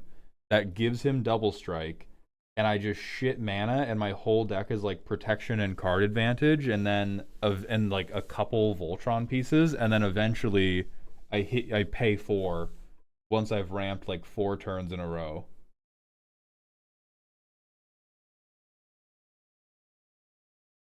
LOL, Dark Ritual and Mountain turn 2 haste double strike. There has never been a more killable white man in the world than that guy. If you show me Human Torch, if you show me Human fucking Torch on turn 1 of a Commander game or turn 2, I'm getting you. I am removing you, and you are not playing the rest of the game, and I am feeling good about it. Oh yeah, and he doesn't have black. You don't actually get Wooburg. You get everything but black. I'm sure Elk is having a fucking heart attack seeing these 4 everything but black cards get printed into the set.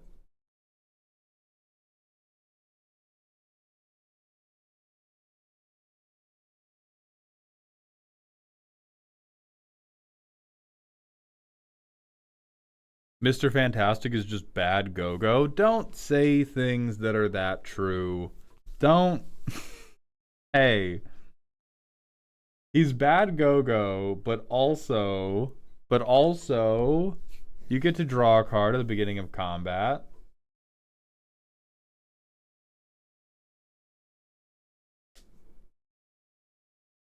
Yeah, and you get more colors, which isn't like, I don't know. Mr. Fantastic,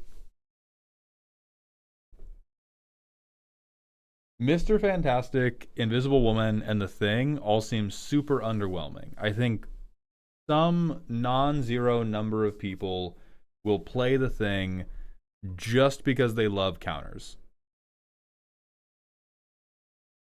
Like, the problem is he's not great at Voltroning. He is also not even that great at like super frenzing because he's so mana intensive. Like, you have to ramp to get 6 mana for this guy, and then he, like, for Super Friends, this guy is bad Vorinclex.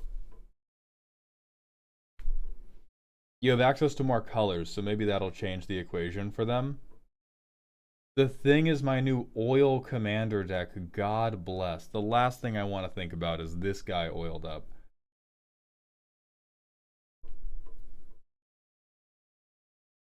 But here's the thing. What's the thing, Heron?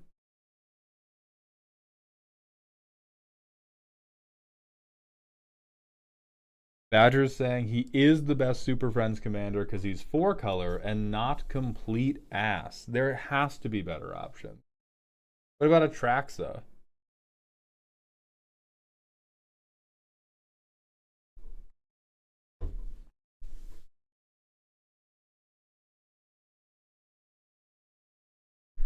I think there's merit to him super frenzing. You get a swath of walkers and they'll have a fast ultimate threat. I just think the deck building cost involved. I think so. Here's necessary disclaimer. In bracket 2, yes, because bracket 2 is now officially the bracket in which people have to let you do whatever the fuck you want. Your bracket 2 Super Friends The Thing deck 100% going to work. What I worry about for any higher bracket is if you are not ramping to this guy, turn 6 is a long time to wait to then lay him on the table and be like, next turn, baby. If you are ramping, you now have to manage, I need to ramp, I need to cast a good enough Super Friend, I need to cast The Thing, and then I need to swing the thing to double all my triggers. And at that point, there's a lot of failure points. Anybody can try to kill your planeswalker before you land the thing.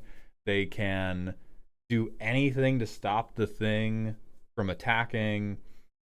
Like, I don't doubt that you can get the thing out and swing him. What I doubt is you can get the thing out quickly, swing him with 4 mana up and good planeswalkers. I'm not saying Dies to Doomblade. This is not a Dies to Doomblade argument. This is a you have to get a lot of shit in place. This is not as simple as play commander, everything good. We have to get an expensive commander down with additional things on board that are vulnerable.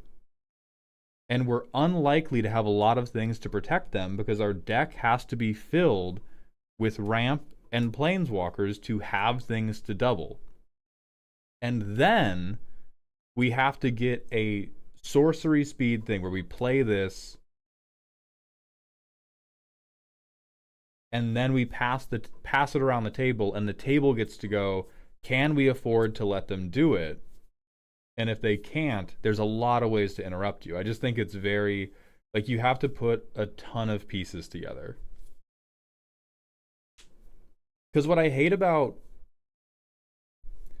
what I dislike, I won't say hate, because it truly does not rise to the level of hatred.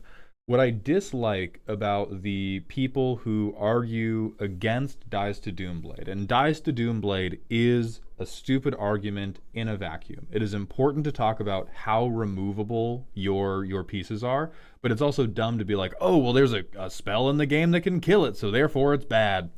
Like, that's not true. But what happens a lot of the time is there'll be these like expensive, unwieldy commanders where it's difficult to achieve the thing you want to achieve, and you'll say something that sounds a lot like Dies to Doomblade, and that's my fault for saying that. And then other people will be like, oh yeah, well, what if I played these 5 specific cards in succession? Then nothing bad would happen to me. And I'm like, yeah, but at that point, in your mind palace, you have to give your opponent 5 specific cards of their choosing to fuck up your plan. Because if your plan gets to go right, their plan gets to go right. And if you're like, no, it doesn't, then you're just arguing for like, well, I'll just gamble with my bad thing until it works. And that's back to like, yeah, in bracket 2, you get to do whatever you want. Like, I think the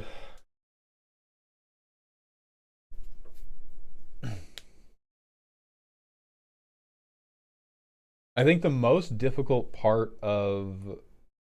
Oh, Lucas, you're so good. It's the internet. We're all reductive. The important part is that after you're reductive, we take a moment and we're like, was I reductive? What is the actual point I care about making here?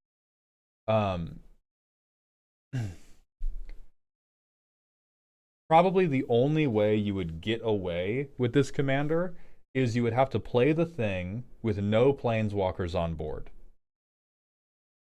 You would play him with no planeswalkers on board, you would pass. And then on your next turn, you play the planeswalker you want to ult, you swing the thing, you have to have the 4 extra mana remaining. He's a human hero, FLCL. So you play the planeswalker main phase 1 that you want to ult, then you move to combat and swing him, and then you pay your 4 mana, you get all the counters on, you ult it. But that means if you are like playing on curve, you play your 6 mana commander, the best or the most expensive planeswalker you're going to be able to play is 3 mana. Because you play a 3 mana thing and then pay your other 4 mana to double it up.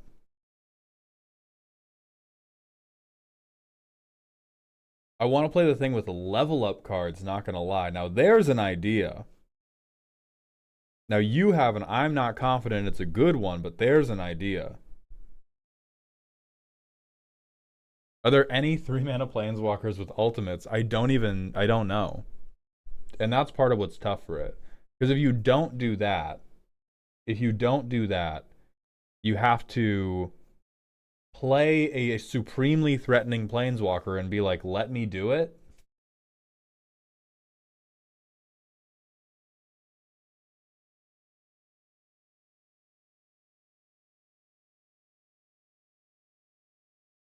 The Thing and his singing career saga deck. I think most of the cute stuff you could do with this commander simply fall short of being like, what if I played a bunch of ramp and played a bunch of protection and then just Voltron killed you? Because he does have trample. Like, he has trample, bro is just running. It is clobbering time. It is unfortunately, it is not saga. Let me do the thing, please. Oh, God, that refrain is gonna kill me, man. That refrain is gonna fucking kill me.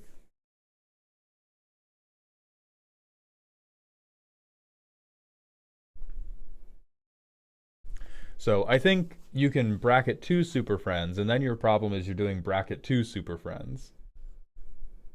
Or you have to be a supremely good pilot and, I don't know, find a table of like all Izzet players who don't have anything to swing. Okay, but here's the thing.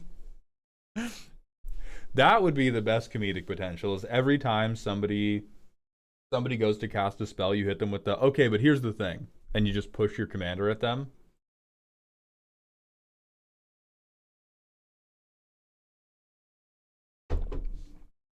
Yeah, the pun possibilities are obscene.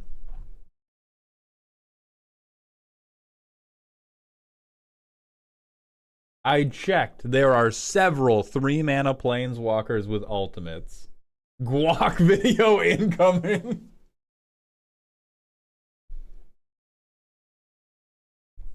These ones look pretty safe, which is generally a good thing. I would much rather have all of these cards that are not supremely powerful that make people go, oh my god, I love the pun associated with this commander, and I have an idea for a weird little bad deck I could play. That's awesome. Please go make your level up thing deck. The world needs it.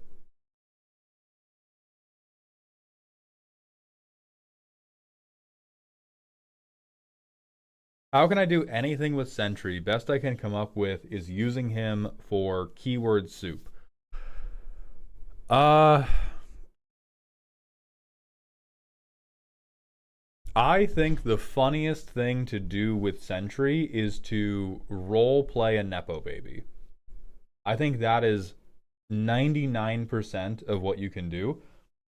And your game plan is, I play Sentry, I flicker Sentry, I end up with all of my opponents having 1 copy of the Void.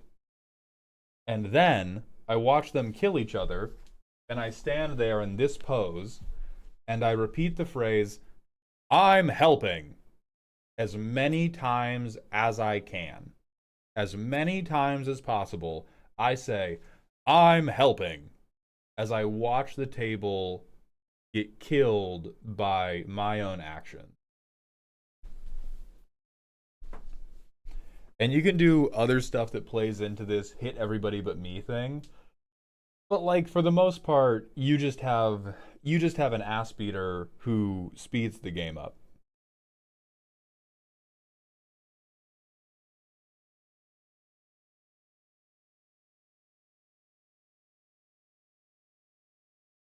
If you flicker Sentry, don't they just crash Voids? They can, and then you just beat them to death.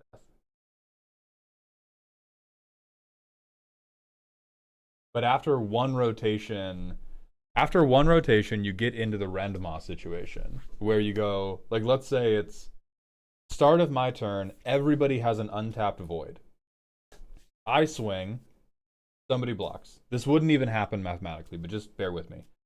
I swing, somebody blocks. I pass to player 2. They swing a Void at player 3, who blocks with their Void. Pass to player 3. They swing a Void at player 4, who blocks with their Void. Pass to player 4. Player 4 swings at me.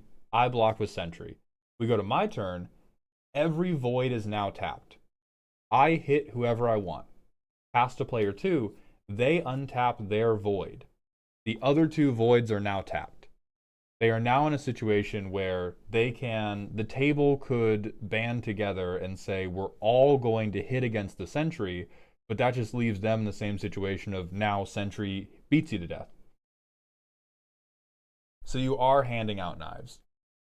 And then you probably just try to give the table can collude and only send voids at you. That is true, and that is where a single other card in your deck comes in.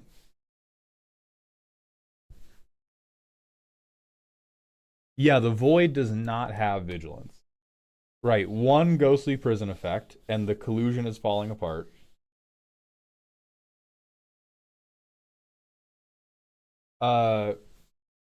Pyranid, we did not do the Hulk Pyrohemia bullshit. We did the Hulk Caltrops bullshit.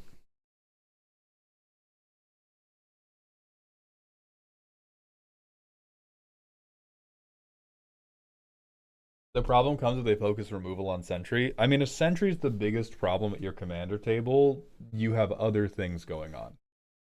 Because this guy is cheap enough to recast. Like, if you go, I don't know, turn 1, nothing, turn 2, Arcane Signet, turn 3, Sentry, and somebody goes, ah, Sentry, kill him!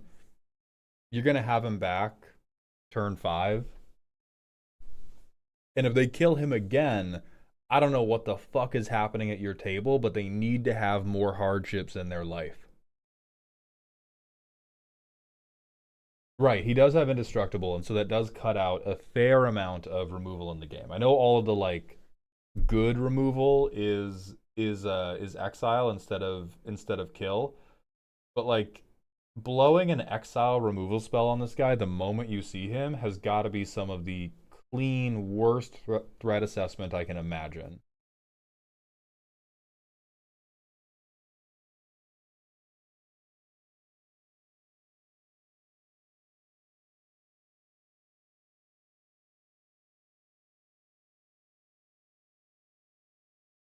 Yeah, I think the angle that I would like is you don't play Sentry as commander. You play Sentry in an Azorius deck, and then you play him in a Azorius clones deck, and then you end up with 3 Sentries. Each opponent has 1 void. And now they can crash voids at you all day, and you have 15 vigilant flying damage.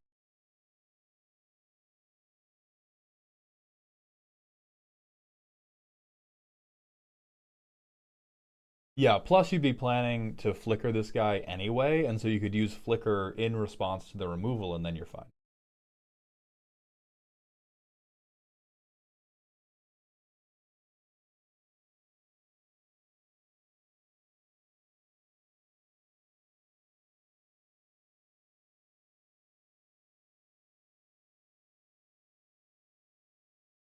Oh wait, Maul the Void swinging at each other doesn't work because they have Indestructible? Yes, we were accounting for that in all the examples I talked about.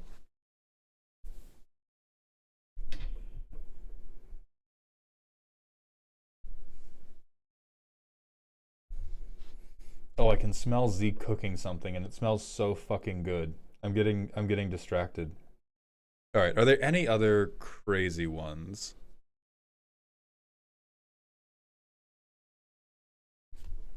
I feel like Galactus can just go in every bracket 2 deck needs a court ordered Galactus. I don't think bracket 3 decks are running it unless they're just shitting mana and have nothing to spend it on. But I feel like, much like Buster Sword, every bracket 2 deck should be forced at gunpoint to run the Coming of Galactus if they can.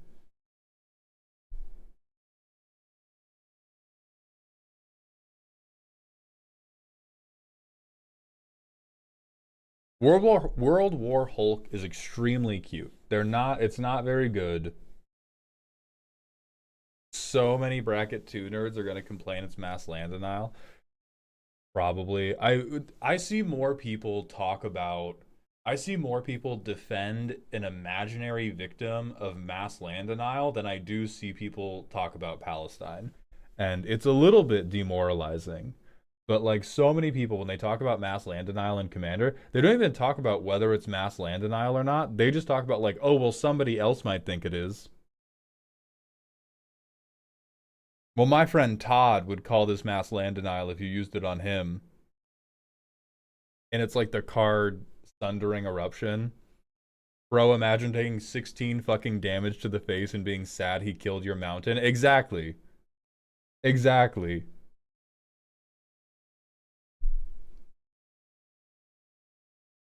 Do you think we'd get reprints of the Marvel Secret Lair cards in this set? I don't know enough about how the Secret Lair stuff works internally. I would hope so.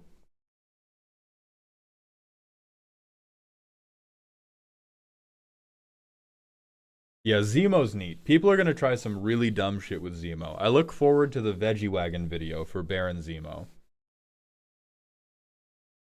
How can you call removing one mass land denial? Yeah, but what if I swing him again? What are you going to do then? It's mass land denial because I don't play enough lands and I needed that land. Yeah, it's mass land denial because you are denying a mass of my spells that I can no longer cast when you get rid of that one land.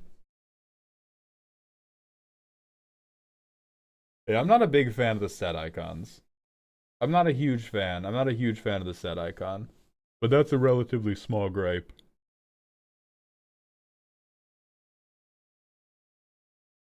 There is no shot Quicksilver goes into CDH decks. What decks?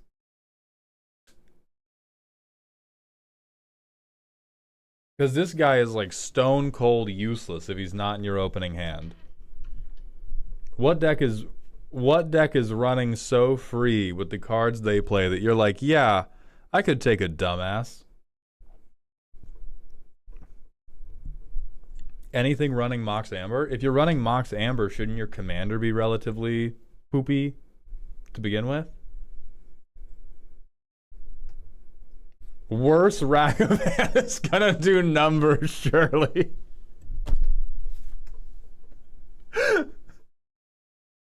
Yeah, man. I don't know if Cunty Ragavan's gonna make it in the big leagues. I think he's gonna stay in the G leagues. Rograk stand-in for non-Rogsai Grixis decks. Why wouldn't you play Rograk, though?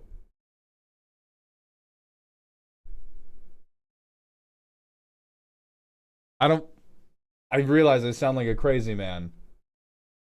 Both. I refuse to believe you need it that bad. I refuse to believe there's not another card that's better. Favorite Izzet commander? I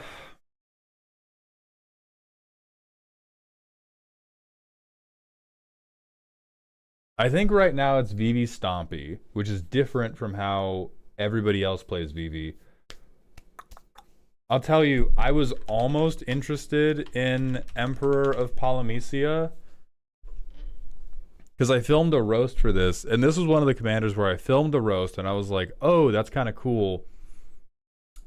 I think this deck died the moment I saw Traumatize, because mill half your own library is the stone cold best thing you can do with this commander. It's one of the only things that makes sense.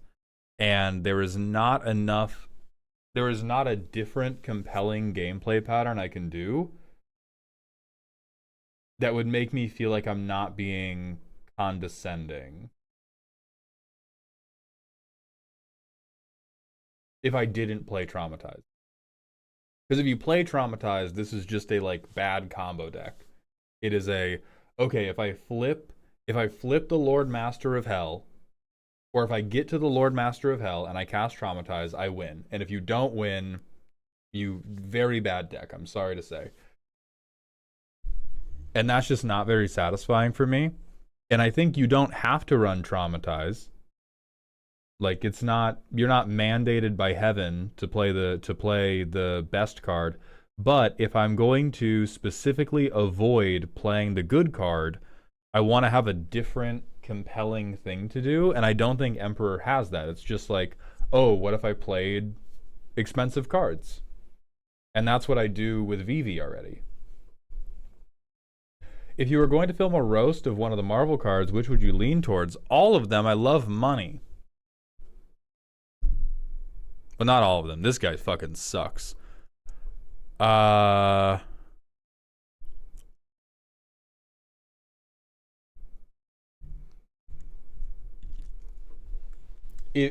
we talking like business, or because I actually want to talk shit about them? Because I talk shit about everything, but there's like hold on.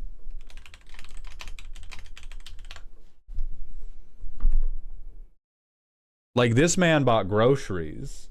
Not even whole groceries. This man, the roast of this commander was 1/3 of a grocery purchase. And so I think off sight unseen, or not sight unseen, first look, I think Bruce Banner is the most reasonable to roast from a business perspective because he is crazy.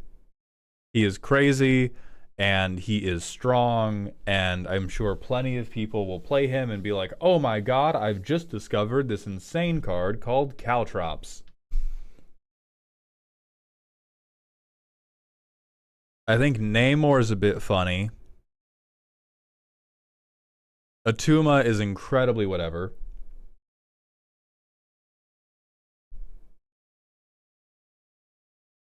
I think Zemo is also funny.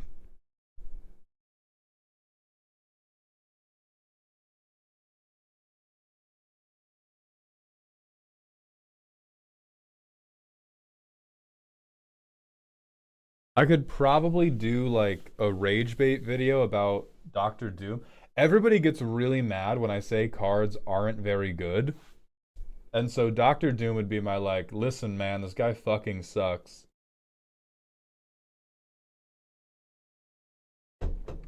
Oh, Human Torch will also... Oh, that might be fun. That might be fun. Let's do a little... I'm gonna call some shots now about how I think these will perform views-wise, and we can see if it lines up later.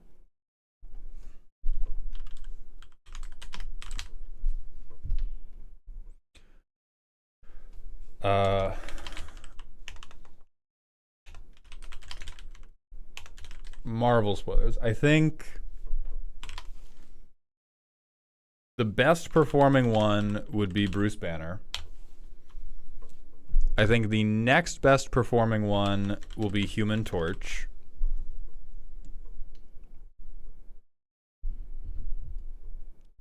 I think the next best one will be Sentry.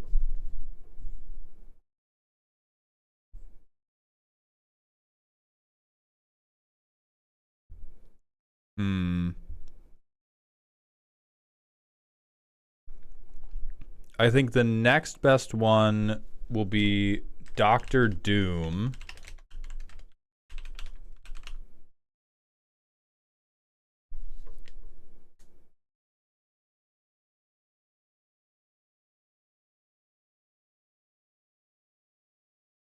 Yeah, we could do... I don't typically do pun-heavy videos. I think if I did... yeah, Jomi, here's the thing.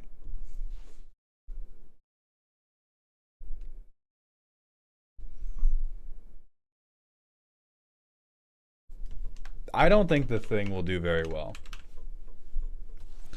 I don't think the thing is actually going to do that well. I think Mr. Fantastic, Invisible Woman, Super Scroll, all like I think everything else is kind of so bad as to be meaningless.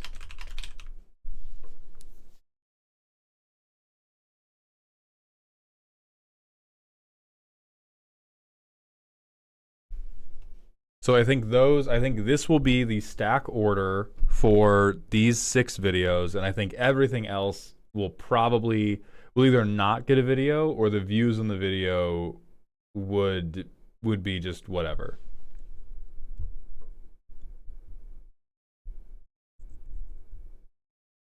As long as you say, so here's the thing, during your thing roast, it will be a best roast of all time. So I think the thing we have to do, bait and switch. Like, I think the opening line for the thing is, oh my god, this Marvel combo is so crazy, and I have a different card on the screen. And then I go, but here's the thing. And then I change the overlay. And then I change the overlay to the thing as I say that line. Boo? No. No. I will collect my views. I will collect my views.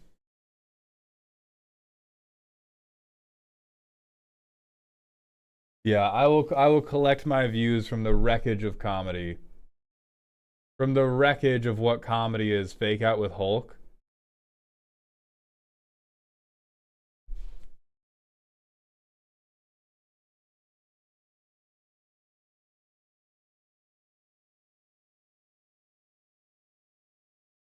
Counterpoint, if you never make a joke about it, then you'll get so many comments from wannabe jokesters. Yeah, Torg, I hate to tell you, I'm getting those comments anyway.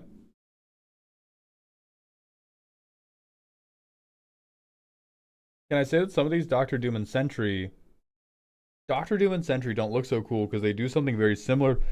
Because they do something very similar to what they do on Marvel Snap, just with more words because Magic allows that. I don't know. Card game design isn't that big.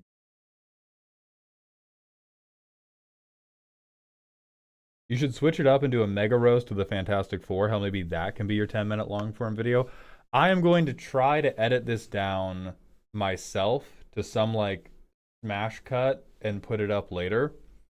It's not going to Mango because, quite frankly, this video is unlikely to make $200, and so I cannot pay Mango $200 to edit it. Hard pivot into thing after making it look like a Hulk roast. I think that's a good one, because Hulk is going to be number one.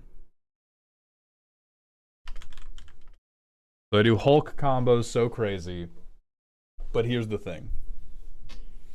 Also, why is my rum gone? Thank you for the 5-stream streak.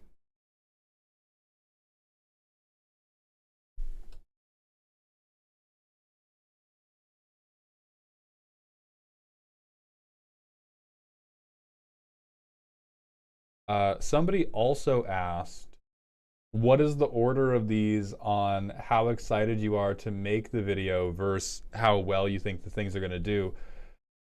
I think my excitement is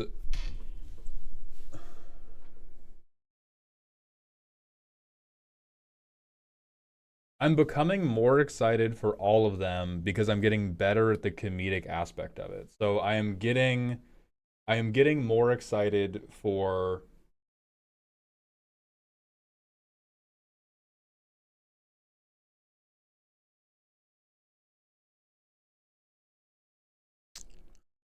I might be more excited for things like Namor and Doctor Doom, because Namor and Doctor Doom, I think, will have to be totally carried by delivery. They're not particularly crazy cards. Namor will appeal to a specific brand of blue player, which will help it. But like Doctor Doom's not very good. Namor's not particularly strong. They're not going to have particularly they're not going to have any obscene combos I can lean on. There's not going to be one card where I'm like, oh my god, if you play... Because what I fucking... Every inch of my soul is fighting against becoming the like... Have you heard about this one crazy card for your team, your commander deck? And it costs less than $1. Like the moment I have to do that to pay my bills, I am going to be very squirrely and I'm going to be filming some very weird shit to try to get out from under that. I think there is value because there's like this nonstop funnel of content, this fire hose of content there is value and use to being somebody who educates the populace about what cards are good and cards you may not have heard of, because it is impossible for the average person to have kept up with them. But it is like the type of thing where it always does well, but I don't care about it at all. And so I deeply don't want to make content that I don't care about. And for like Bruce Banner, unfortunately, most of that roast is going to come down to like, isn't Caltrops fucking crazy, bro? And so that makes me less excited for that roast, where the thing that is going to make it shareable, the thing that is going to make people comment, the thing that is going to make people interested in it are just like, oh wow, this combination of cards is so fucked up, evil, etc., etc., etc. Okay, we have to do the manual ad break, and then I think it is time to do variety.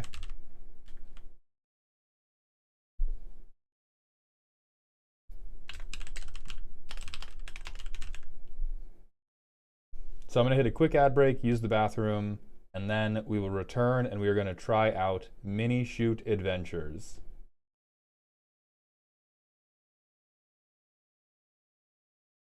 Who the fuck is Moon Girl and Devil Dinosaur? Nobody knows. Nobody knows.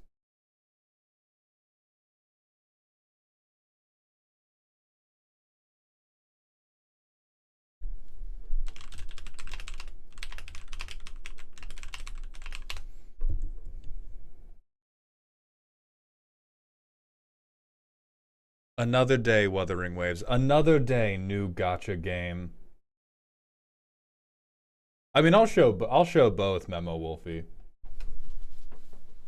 All right, we'll be right back.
Hello, ladies.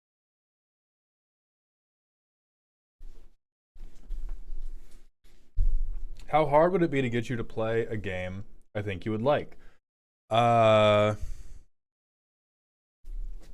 Depends on the game, quite frankly. The answer is probably pretty hard. Karakuto, thank you so much for the Prime sub. Welcome to the dog home for the 9th month in a row. Happy sub, baby Mauled. Happy sub, baby, indeed. I was gonna pick up a cat, but they're so... You just can't do it. You just can't curb you.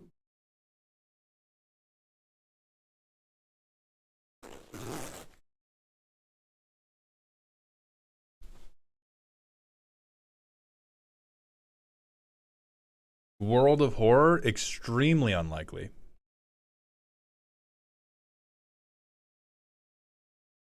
Is the card being trained? Z is training the cats, yes.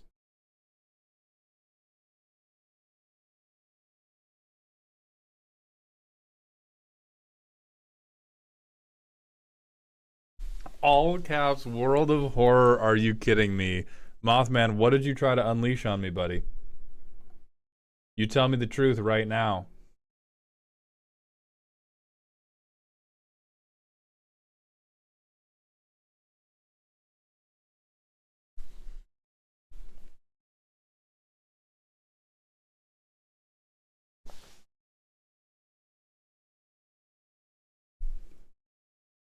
You gonna jump back into Path of Exile 2 this Friday? Definitely not.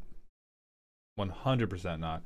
I will tell you all my priorities right now.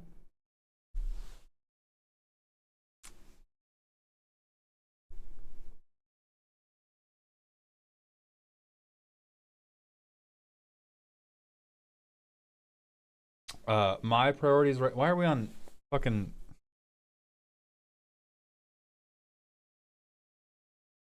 Okay, we're going. Oh hell yeah, Clem. Dog, I want chili dogs so fucking bad now. Which Marvel building you guys think will be the command tower for this set? Baxter Building, Stark Tower, place your bets now. Has to be Stark Tower.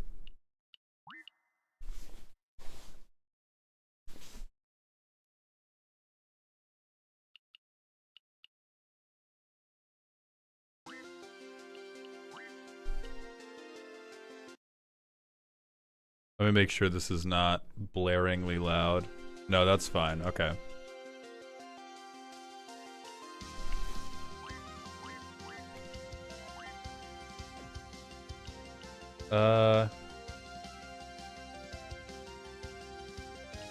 Fuck it. Advanced.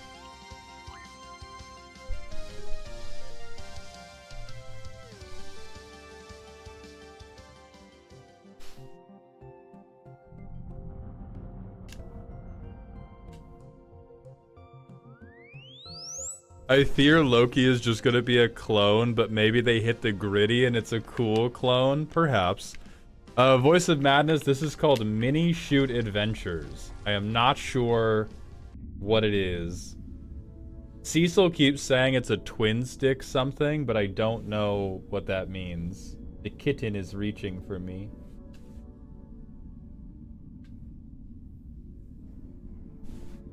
Alright.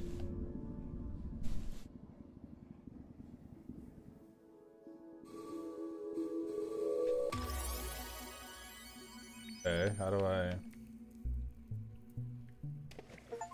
Nani! Come on, bro. What are you fucking talking about? What the fuck did you just do to me?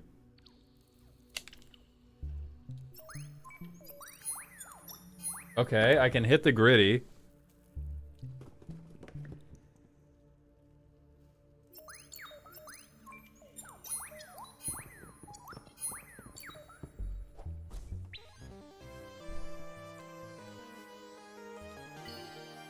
Excellent. I have unlocked gun. Show me the nearest school.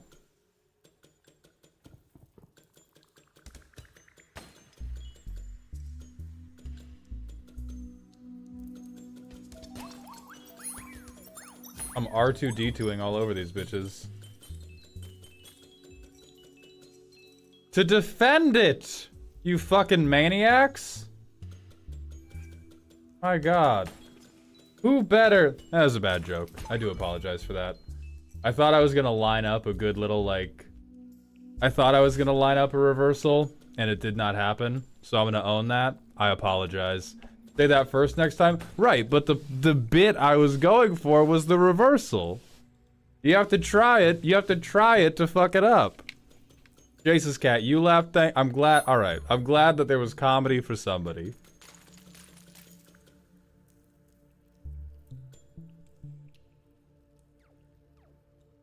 I did laugh, but I'm fucked up. Well, now I feel... Alright, well now I... Hey, it got me, man? Okay.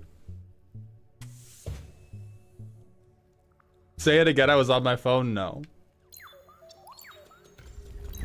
What's happening? Cecil, you said you can't even play advanced? What's going on, man?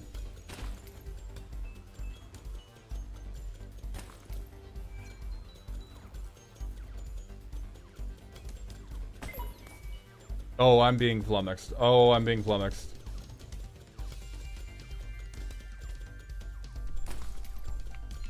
Hello, kitten. Hello, baby kitten. Daddy cannot play with you. Papa cannot play with you right now. Oh, big stretch. Oh, big stretch. We need to get you a Toho game, nephew. Manual, baby. What are we talking about? I'm the king.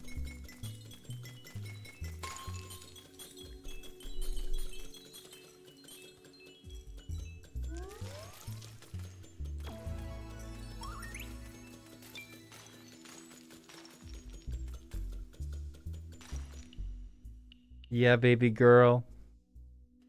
I'd like to formally request a kitty cam. We'll get one. Here, do you want to come in the pocket? Do you want to come in the pocket, little baby? Get in the pocket. Get in the coat. You know you wanna. Come to Papa. My little darling, come to Papa. You know you desire the sweet folds of my jacket. Come on. That's right. That's right. That's a good girl.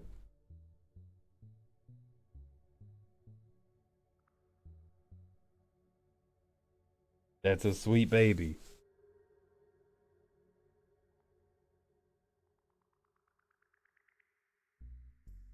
Okay, damage, fire rate, bullet speed, fire range.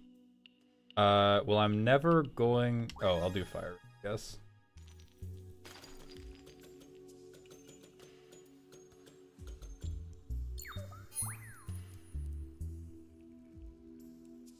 My real question is, what is the newest clue, treasure, map, lander token? Because mutagen just isn't fucking hitting it for me. Oh, I wonder. I do wonder what the new... Yeah, you can't grab my thing. I'm playing the game, buddy. Ow. No.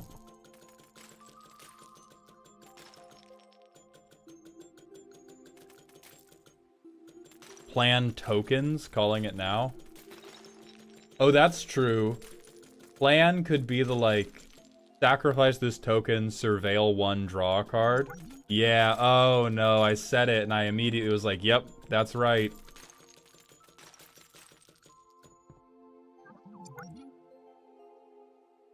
Okay, well I don't have any of this.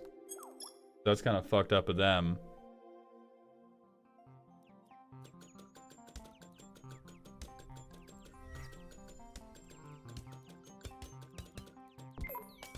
Ow. Alright, well this game is impossible.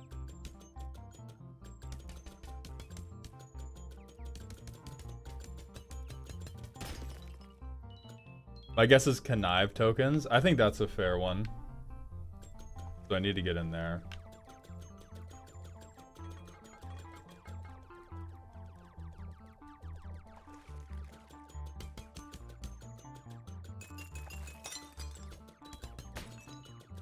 Okay.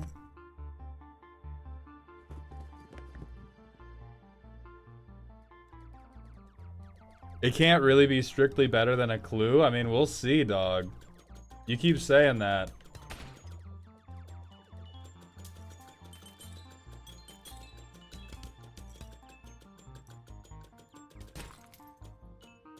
Oh, I am not good at twin stick movement. Honestly, I'd do tricks on it for more good conniving, Commander. Everybody would. Conniving is one of the greatest things you can do. We should all aspire to be little raccoons. Oh shit, money. Not actual money. Fucked up fake money. I was tricked. Bullshit.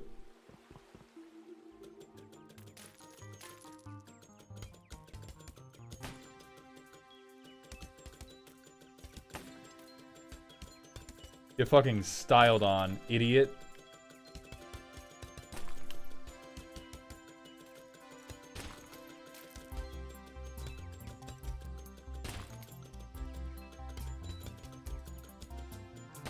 You know what game I need to play on stream is Kingdom Come 2 Deliverance. That game is a fuck bitch. Hi, baby girl. Hi, baby girl. You like the pocket?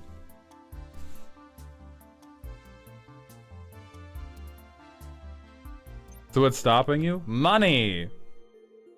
What is KC1? Oh, no, I have not played Kingdom Come 1.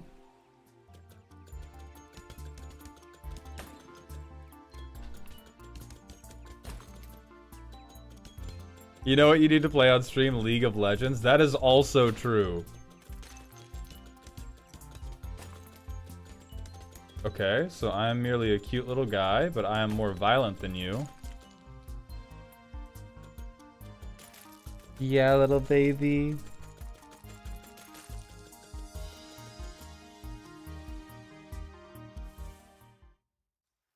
Bust out the old school RuneScape account. Yeah, woo, I dodged that. I'm so fucking slick. When I have made so much money that I can retire from being a YouTuber, that is when you will get the old school RuneScape videos out of me.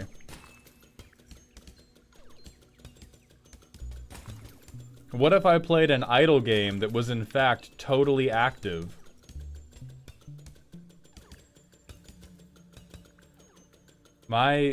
Briar is extremely displeased that I am moving on this controller.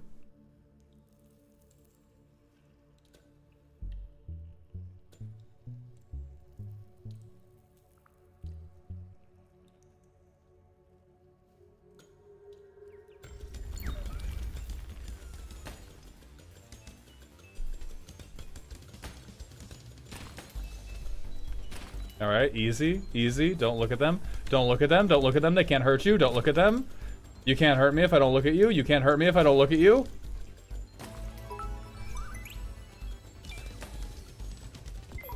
Fucked up, actually. Fucked up. Fucked up. Stop tracking my movement. Stop tracking me. I did not consent. I did not consent to this. Aegis Athene, thank you for the 200-bit cheer. Hi, it's snowing at my friend place. Thinking of that endless, empty expanse reminded me you were streaming today. That's fucked up and mean.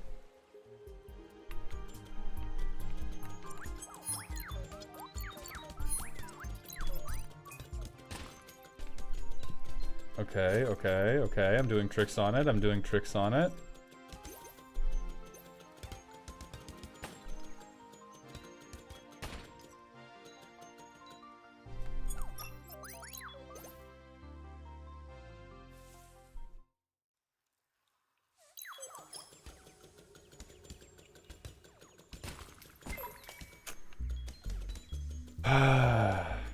God damn it. There's too many bullets and they move too quickly. And the whole thing is just fucking impossible. Kitten, please. Kitten, please, I'm doing something. Okay, handled, handled, handled. Whoa, fuck you, fuck you, fuck you, fuck you. Whoa. I would buy a tier 3 sub if you played Morrowind. So Dragoon, what I think I need to do for role-playing games is I think I need to start coming up with like characters to play them as, because that is the only way that I'm gonna feel like I'm being entertaining, and probably the only way to make them clickable enough, to make them watchable enough to be worth spending my time doing.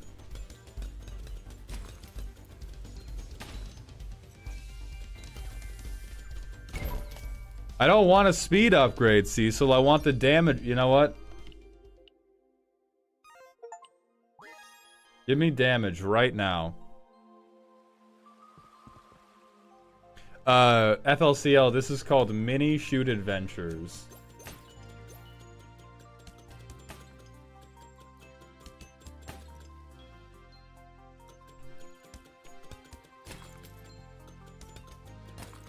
Yeah, you're fucking doinked on, bro.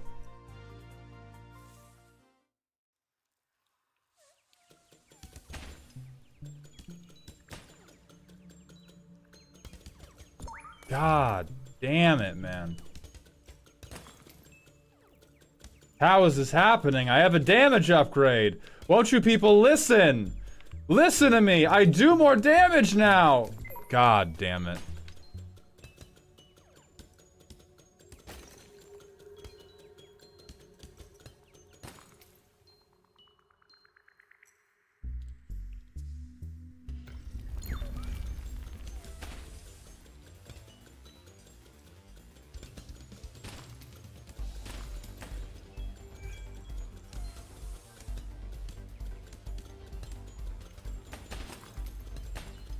Okay.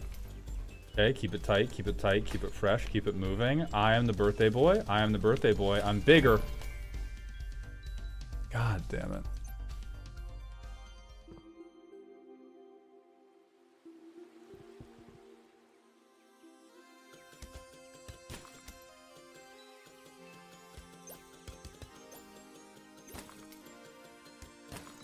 Okay, I simply have to shoot them with many bullets while not being hit by any of their bullets. I am perfectly capable of that.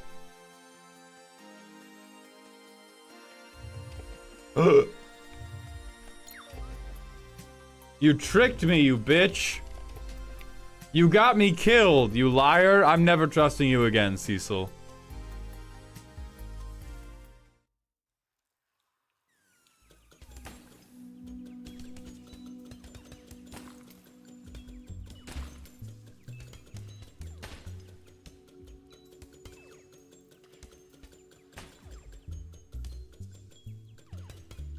No, Mothman, you cannot get me to play Brazilian Drug Dealer 3, which I am beginning to doubt is even a real game.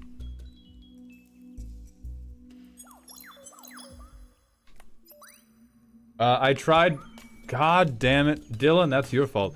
I tried bouncing on it crazy style. It did not allow me to walk on water.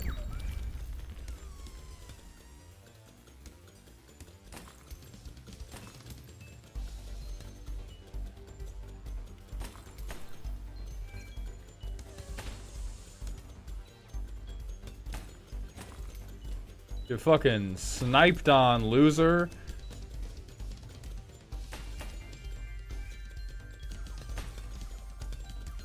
God! Fucking... Dude, all my life, I have been waiting for, I have been praying for... Game's fucking impossible. Game's fucking impossible, man. I'm bouncing on it crazy style. What's in here? I already did whatever this is. God damn it.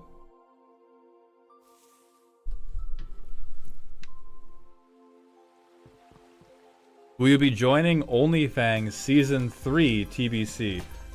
I would hope. I do not know. I am... Because I got accepted into OnlyFans at the very, very end of their last thing. Never got to be in any of the raids.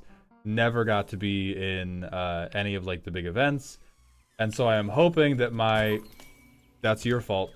I am hoping that my acceptance... Hold on, I gotta lock in, chat. I am hoping that my acceptance previously will carry over, but so I am, you know, on the mailing list. I feel like I need... Yeah, fuck it. Fire rate.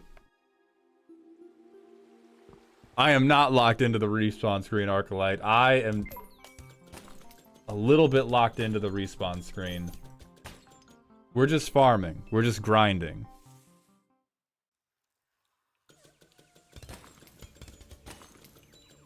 Okay, that feels pretty nice. Nobody puts baby in a corner. Nobody puts baby in a corner.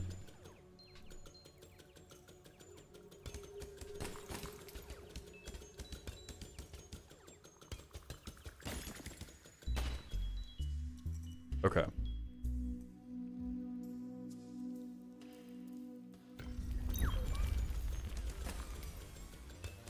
This room is... I blew that motherfucker up. I blew that motherfucker well before he touched me. Bunch of bullshit, man.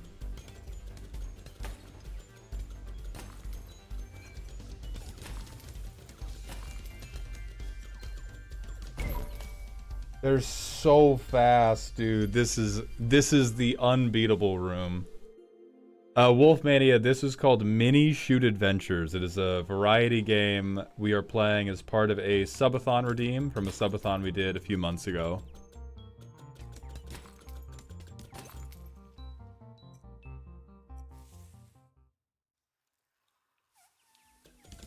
God damn it.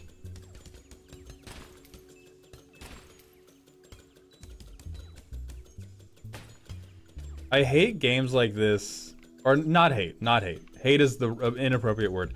I get so frustrated playing games like this because whenever I'm like going through a tough section, whenever I get hit earlier on, my soul just dies because I'm like, I know I'm coming up to the room of fucking you where it's impossible to get through without dropping at least one life orb. And so now that I have lost a life orb to random dipshit guy number 3, I'm already fucked.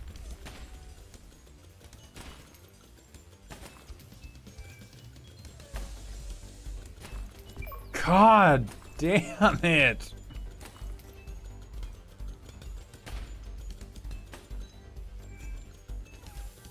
How do you do this without one of those fucking Naruto eye jutsus? Fuck you, fuck you, fuck you, get away. Fuck you, off my back. That's right. You fuck-ass loser. I'm the GOAT. I'm the GOAT.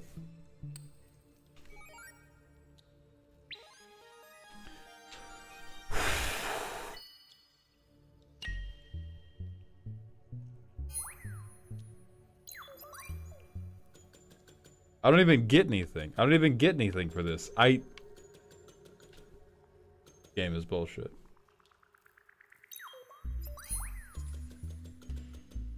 Magnus, the game is fun. It is hard. This is like Zelda, Dylan. I got a quarter of a new heart, and I'm supposed to be happy about that?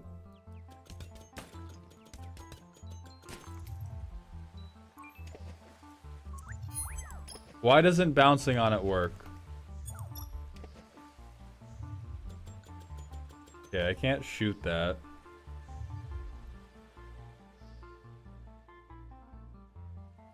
I can't even... I guess, can I go south? Was there like another... Oh my god, there was another way to go.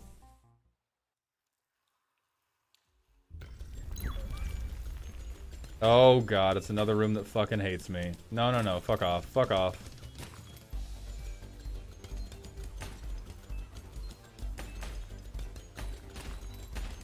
Oh, this room's actually much easier. Okay, so I went the hard way.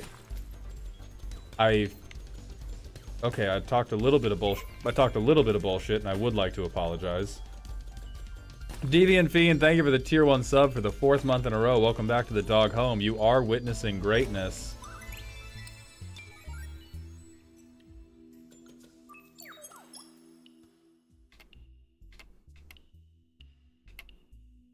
I think I do my own move speed here. Oh, come on. I bounced on it for you. Let me in. God damn it.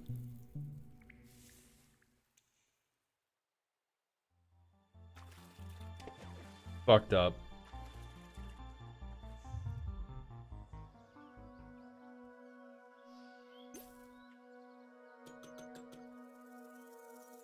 Oh, is this where I came from? Oh, shit. God damn it. Nobody fucking look. Nobody look at my shame.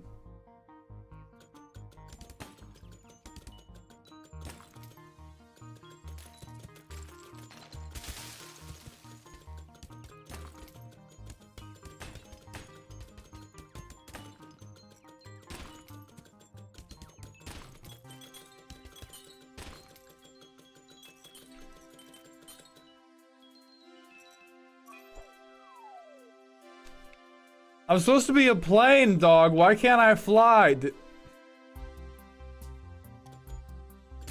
Shit would never happen at FedEx.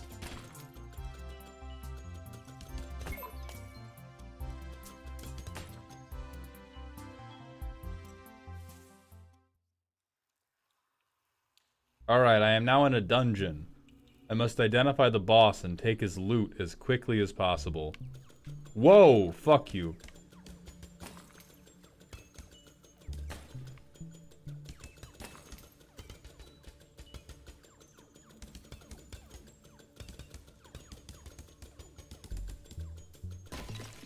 Okay, excellent. I have gotten, I presume that is the ovum, and I must move to fertilize it.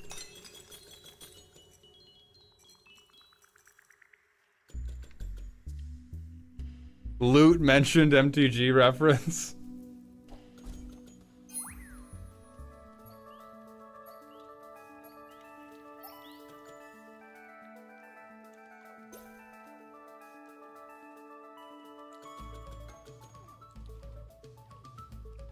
Oh, you fucking cheater! You fucking cheat! You fucking bitch cheater! Fuck you, I'm better. Fuck you, I'm... Wow! Wow, what even... What... I need speed! I need my plane to operate as a plane! Instead of as a fuck-ass Flintstones car! That's impossible. That's fully impossible. Get out of here. Fuck you. I'm not doing this.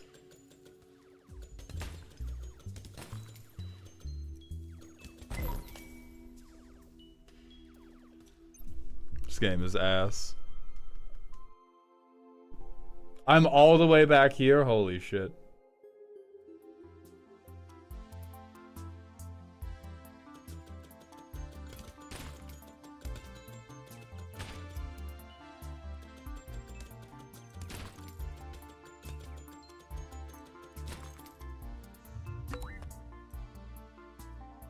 Hell yeah.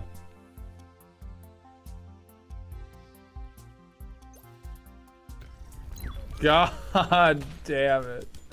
Not another room that fucking hates me. Get out of the way. Get away. Get away.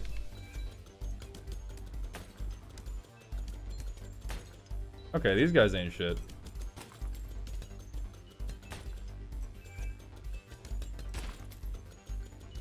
Whoa, whoa, whoa. Okay, they bounce. They bounce. They fly now. They fly now.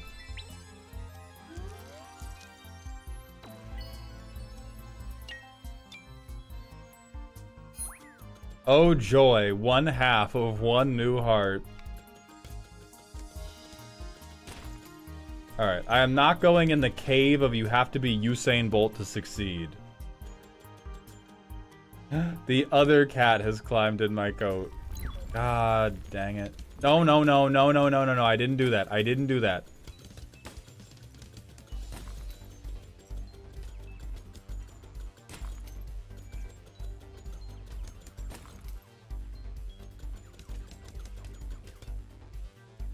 This is a very interactive fight. Yes. Yes, I'm feeling it, Mr. Whoa.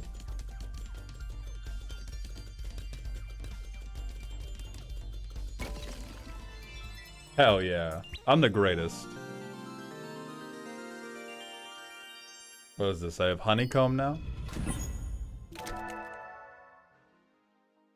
Okay.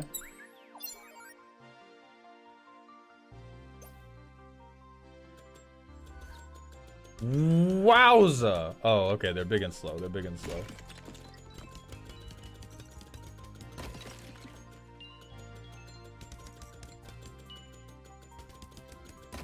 Okay, so now I can go get that other thing.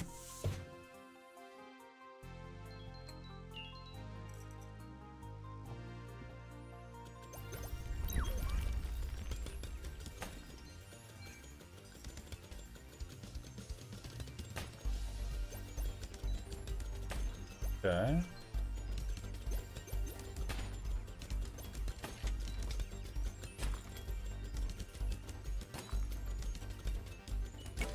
Alright.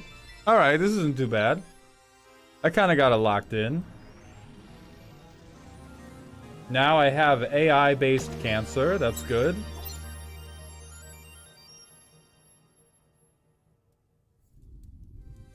Oh, I can boost. Oh, now I can beat that fuck-ass Wisp. Oh, yes. Oh, yes.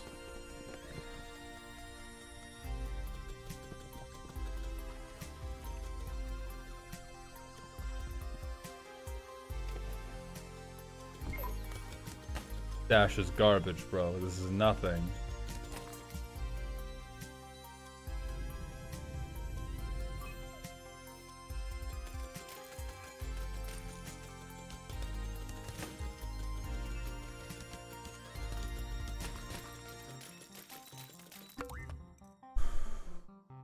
Okay.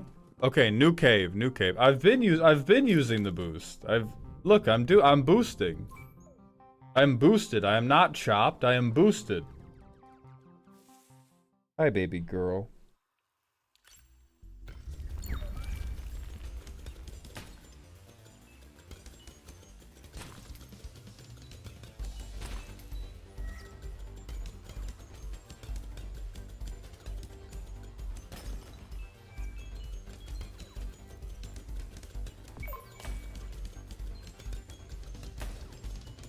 Right as I was about to quip at the game, too. I was just about to make fun of them for only having 5 enemy designs. And just then I realized that I am unable to defeat their 5 enemy designs.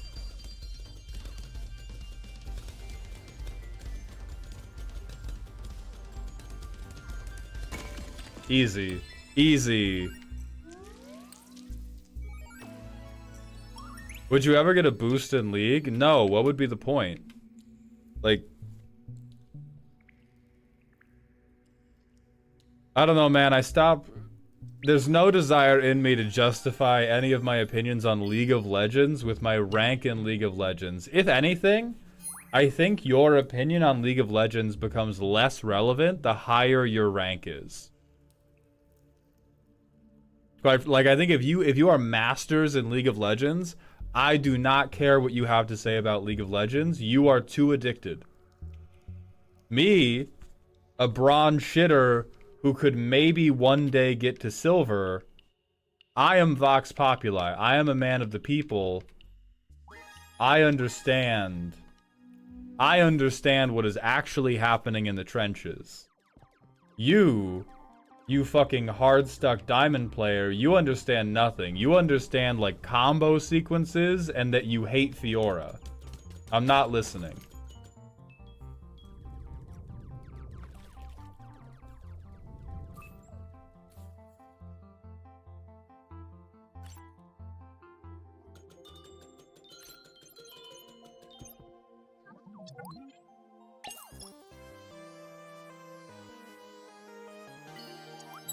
Maltan, in your opinion, which Magic Commander would always be on the nice list and the other always on the naughty list for Christmas? I do not know off rip, but I could probably make a short about that.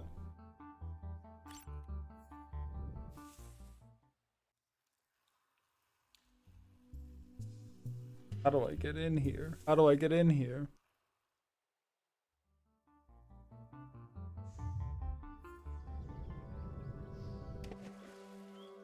You lied to me again, Cecil.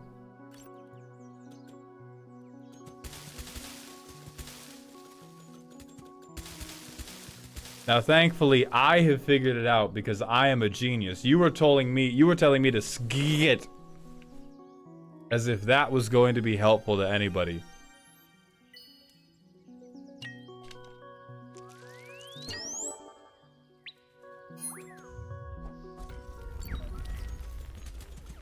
Whoa, what the shit? Type of Howard the Duck looking bitch are you? No, come here. No, come here.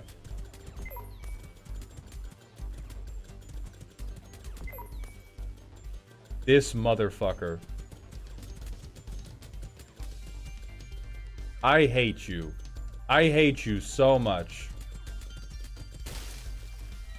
There's more. This is not a serious game. This is not a serious game.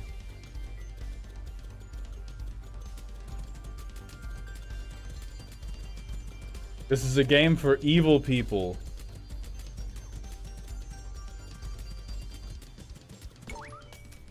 Oh my god. I'm not going back there. I'm not going back to the zone that fucks you for not having 3 million damage upgrades. No thank you. That was not my favorite time.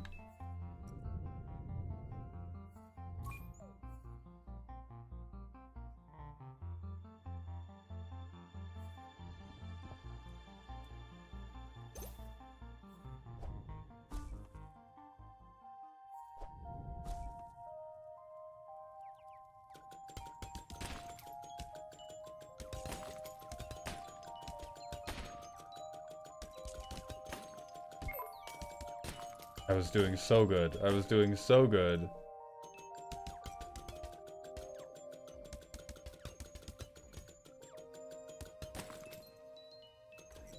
Wow! How did you lead me? I can't even hurt you. What a waste of my time.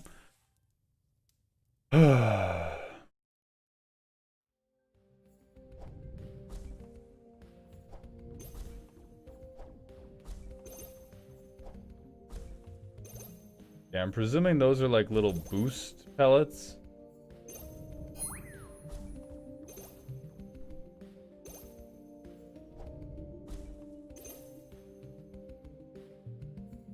Okay. Interesting. Very interesting.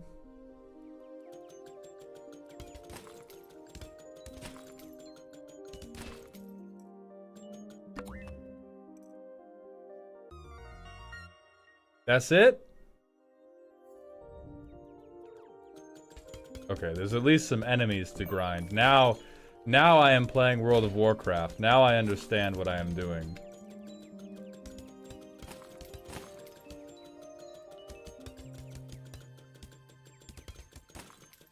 It feels like the developers are making fun of me by having the music be calm. Can anybody... I'm not crazy, right? Can anybody else relate to that? Like, if you're in a game, and you're in obviously a very tense situation, like you're in a forest surrounded by hostile aircraft, this is like the middle of World War II, and I am over the skies of Berlin. And it's playing this goddamn Fruity Loop soundtracks. Hi, baby girl.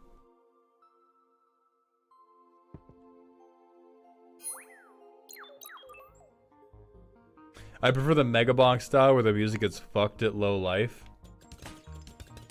Yeah, I do. I like that too. I like the Megabonk. Please get me hints. Alright, now I can beat this dumbass in a race.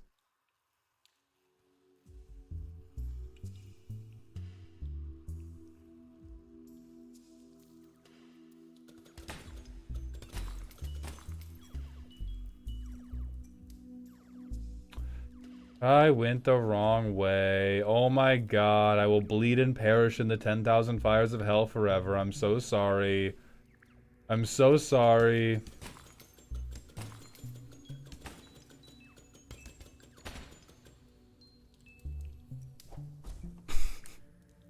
I can't stop thinking about the fucking, every time I fuck up in this game, all I can think about is the standard world championship that just happened and the stuff with Seth Manfeld, who, if you don't know, everything he did was legal.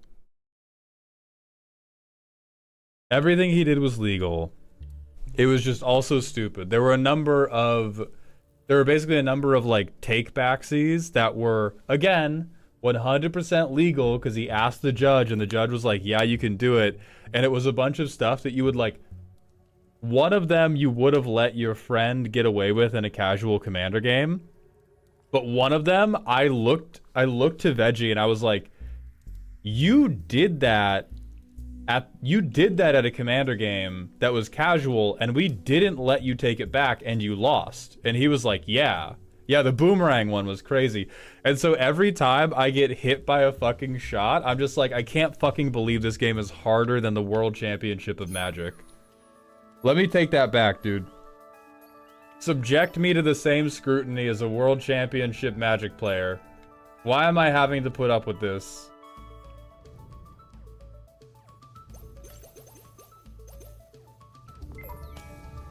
See, like, let me take that shot back. Come on, man.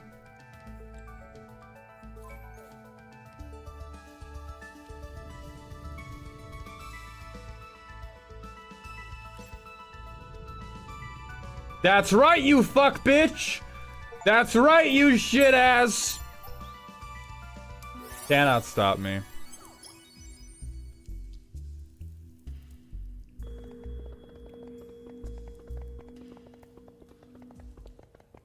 All of them. Oh my god. I don't care about their secret tower, bro.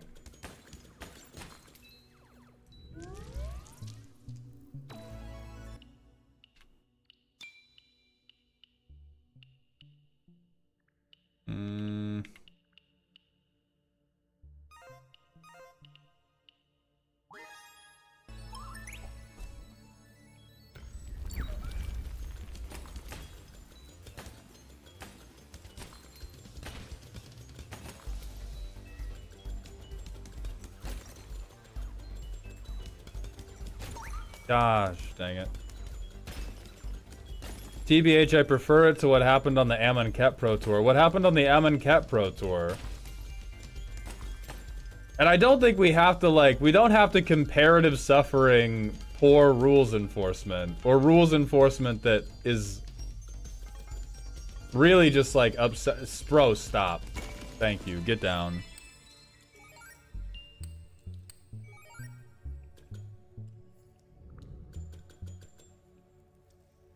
Guy got excited and moved to combat before playing a land, causing him to lose. I think that's part of it. Like, are we saying it's preferable to have all these takesy backsies as compared to them losing because they got excited and misplayed? Because I think if you misplay because of nerves, I don't think it should be contentious to say that's part of the competition. It is gut-wrenching, it is very sad, but like that's part of the spirit of it, at least in my mind.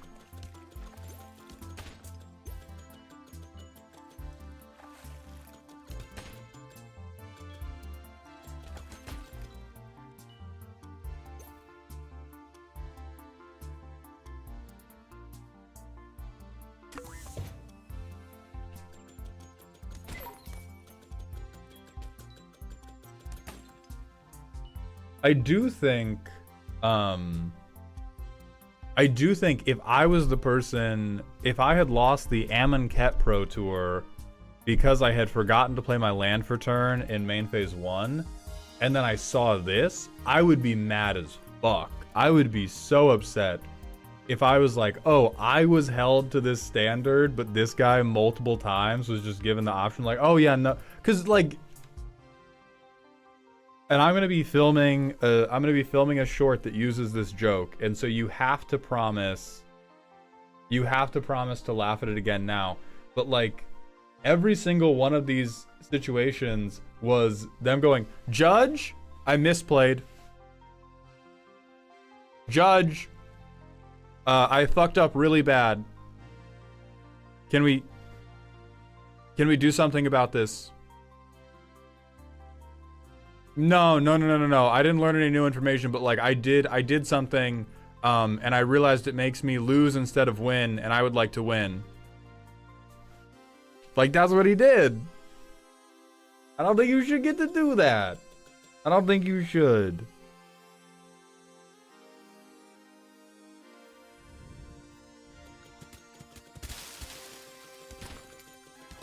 Mods, I spilled my juice. Help. And like, that's...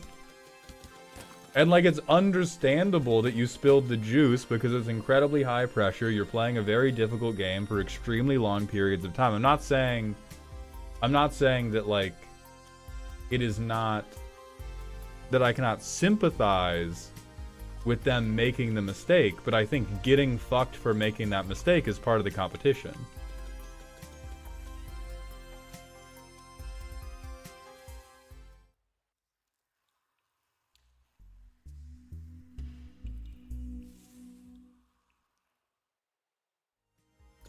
Yeah, Andy was up 2-0, and they were just like, yeah, let's fucking mercy kill this guy by letting him do the takesy backsy.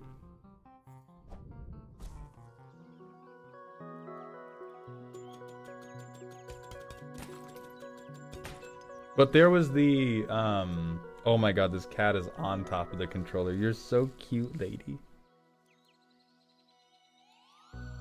Is this a portal? Oh, nope. I just get fucked. Ow, no, Briar, you can't bite me right now. You can't bite me right now, honey.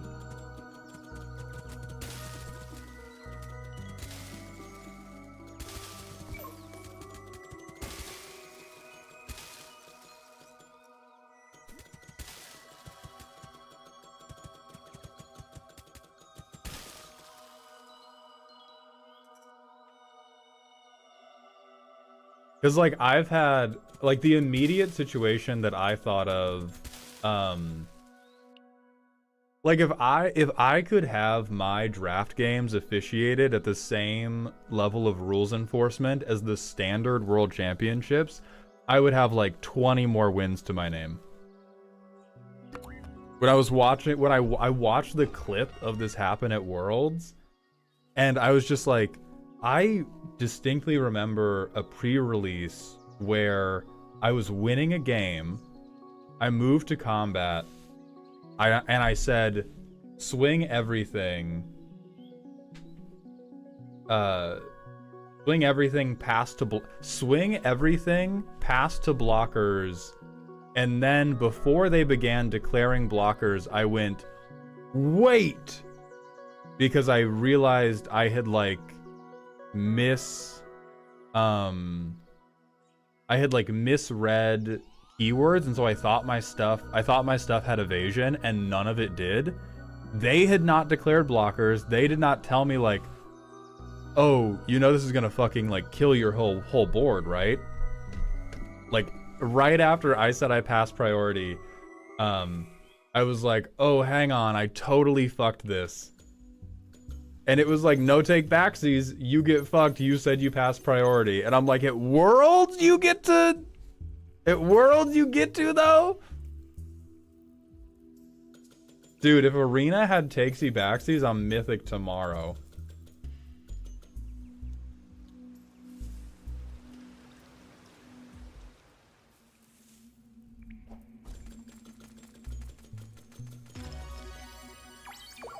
Three Elk, thank you very much for the raid. I hope you were having a good stream. Vorinclex is fine for bracket 2 now, I guess. What are you talking about?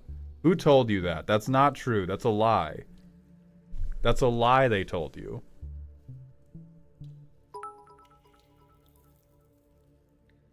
Cecil, thank you for the 1,000-bit cheer. Thank you for playing the game. I hope you go to spin once in a while. It is very cute. It does have takesy backsies, like with countering uncounterable spell. Right, but not with like, oh, oops, this spell's actually shitty for me.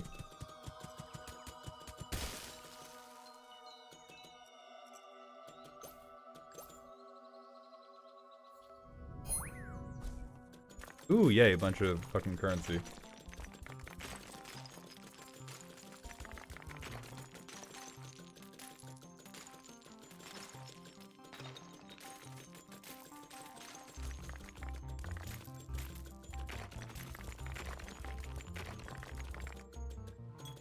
Black Rocks gives nothing? That has to be racist. That can't be. I don't accept that.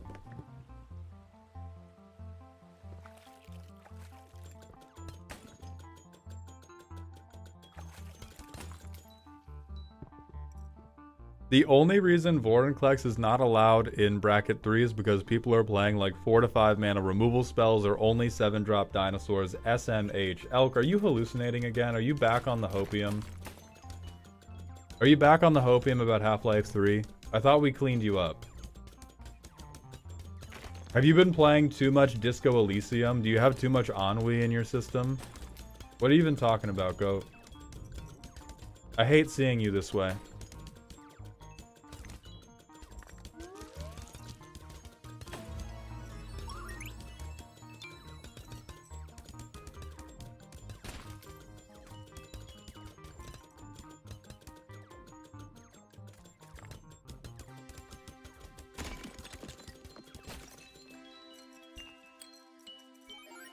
So Lumberjack, leading with, I agree with you. In the situation of the Boomerang basics, he technically did not gain new information because it was open deck list and his opponent did not have anything in his deck that could have responded to the spell. I believe is the argument for why his opponent passing priority doesn't count as gaining new information. I think that is a fuck-ass argument, and I think if you cast the spell and go, yeah, do you pass priority, and they pass priority back to you, I think you cast that shit at that point.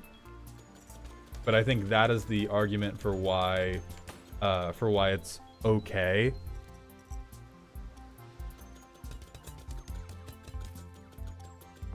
God damn it.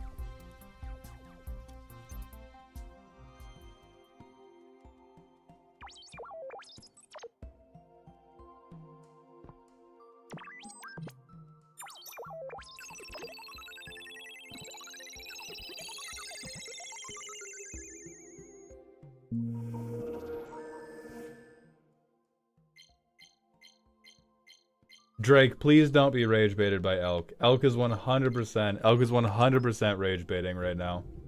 Don't let it be you.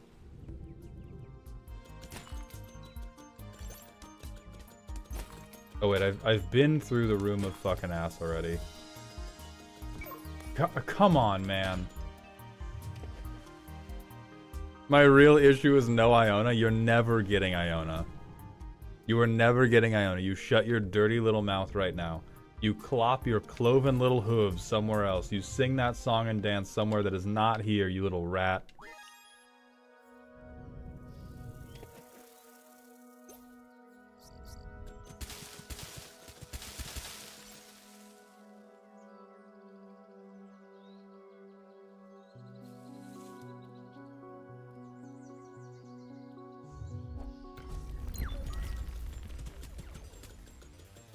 Okay, I don't have to chase you around, but I do have to move on the next.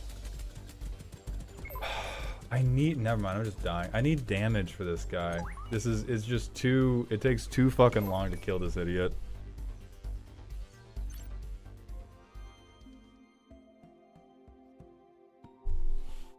What's up, Casville? I think we went down there already. There's a distress signal there. I guess we can go left.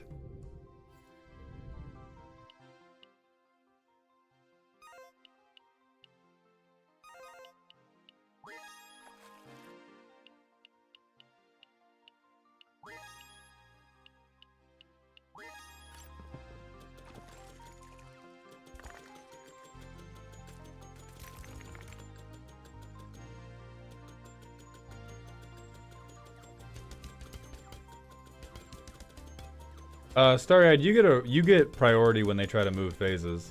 If they try to move phases to fizzle your mana, then there is a round of priority to pass to the next phase.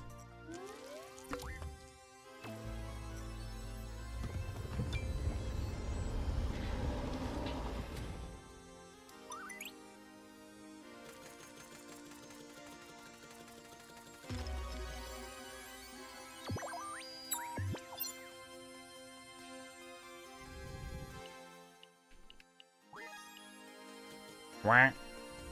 I love the little wah. I've been Mothman. I appreciate your attempts to liven up the stream chat with rage bait, but if we can be so for real, I'm quite good at this game. Am I excellent? No. But I am quite proficient at this game. I walked dick out into the jungles of advanced mode with full manual aiming in a game that had beginner mode and aim assist, and I am walking through relatively unscathed. Pay no attention to the damage I'm taking right now. That's because I am addressing you in conversation. Easy. Easily done. Okay, bitch. What even are you, man? You look stupid. You look stupid. You look worked up, bro.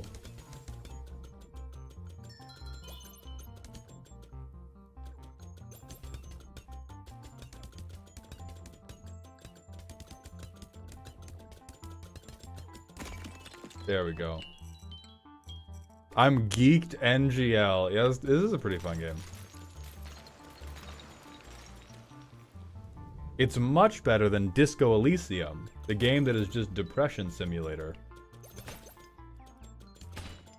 I need to farm you all for rocks. Wrong, wrong and silly. Oh, I have a little shopkeep now. Give me gun 3. 22? Fucking Biden, man.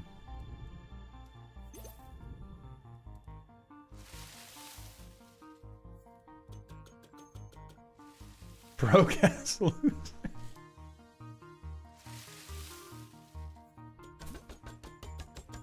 Oh.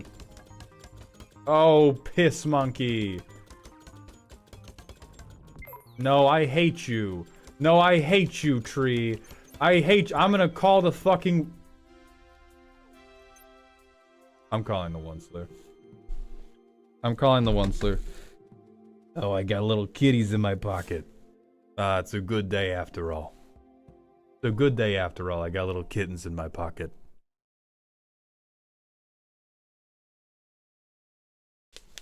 Are you racist against green? No, I'm objective about how shitty they are. I do think that is going to be all of our time for today's stream.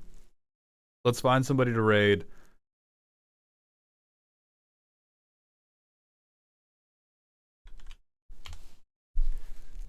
We're going to hit somebody with the bald Kai. Who is it going to be? Beard Princess is live. We're going to drop you kids off with Beard Princess. I will be live again tomorrow. Tomorrow will be a deck roasting stream. I get to have coffee tomorrow. Yippee for me. I'm going to hope to film an extra video tonight, but we already did today's short. I will see you all later. Thank you for being here, and please remember to stay toxic. YouTube, that's just it for us, but I will see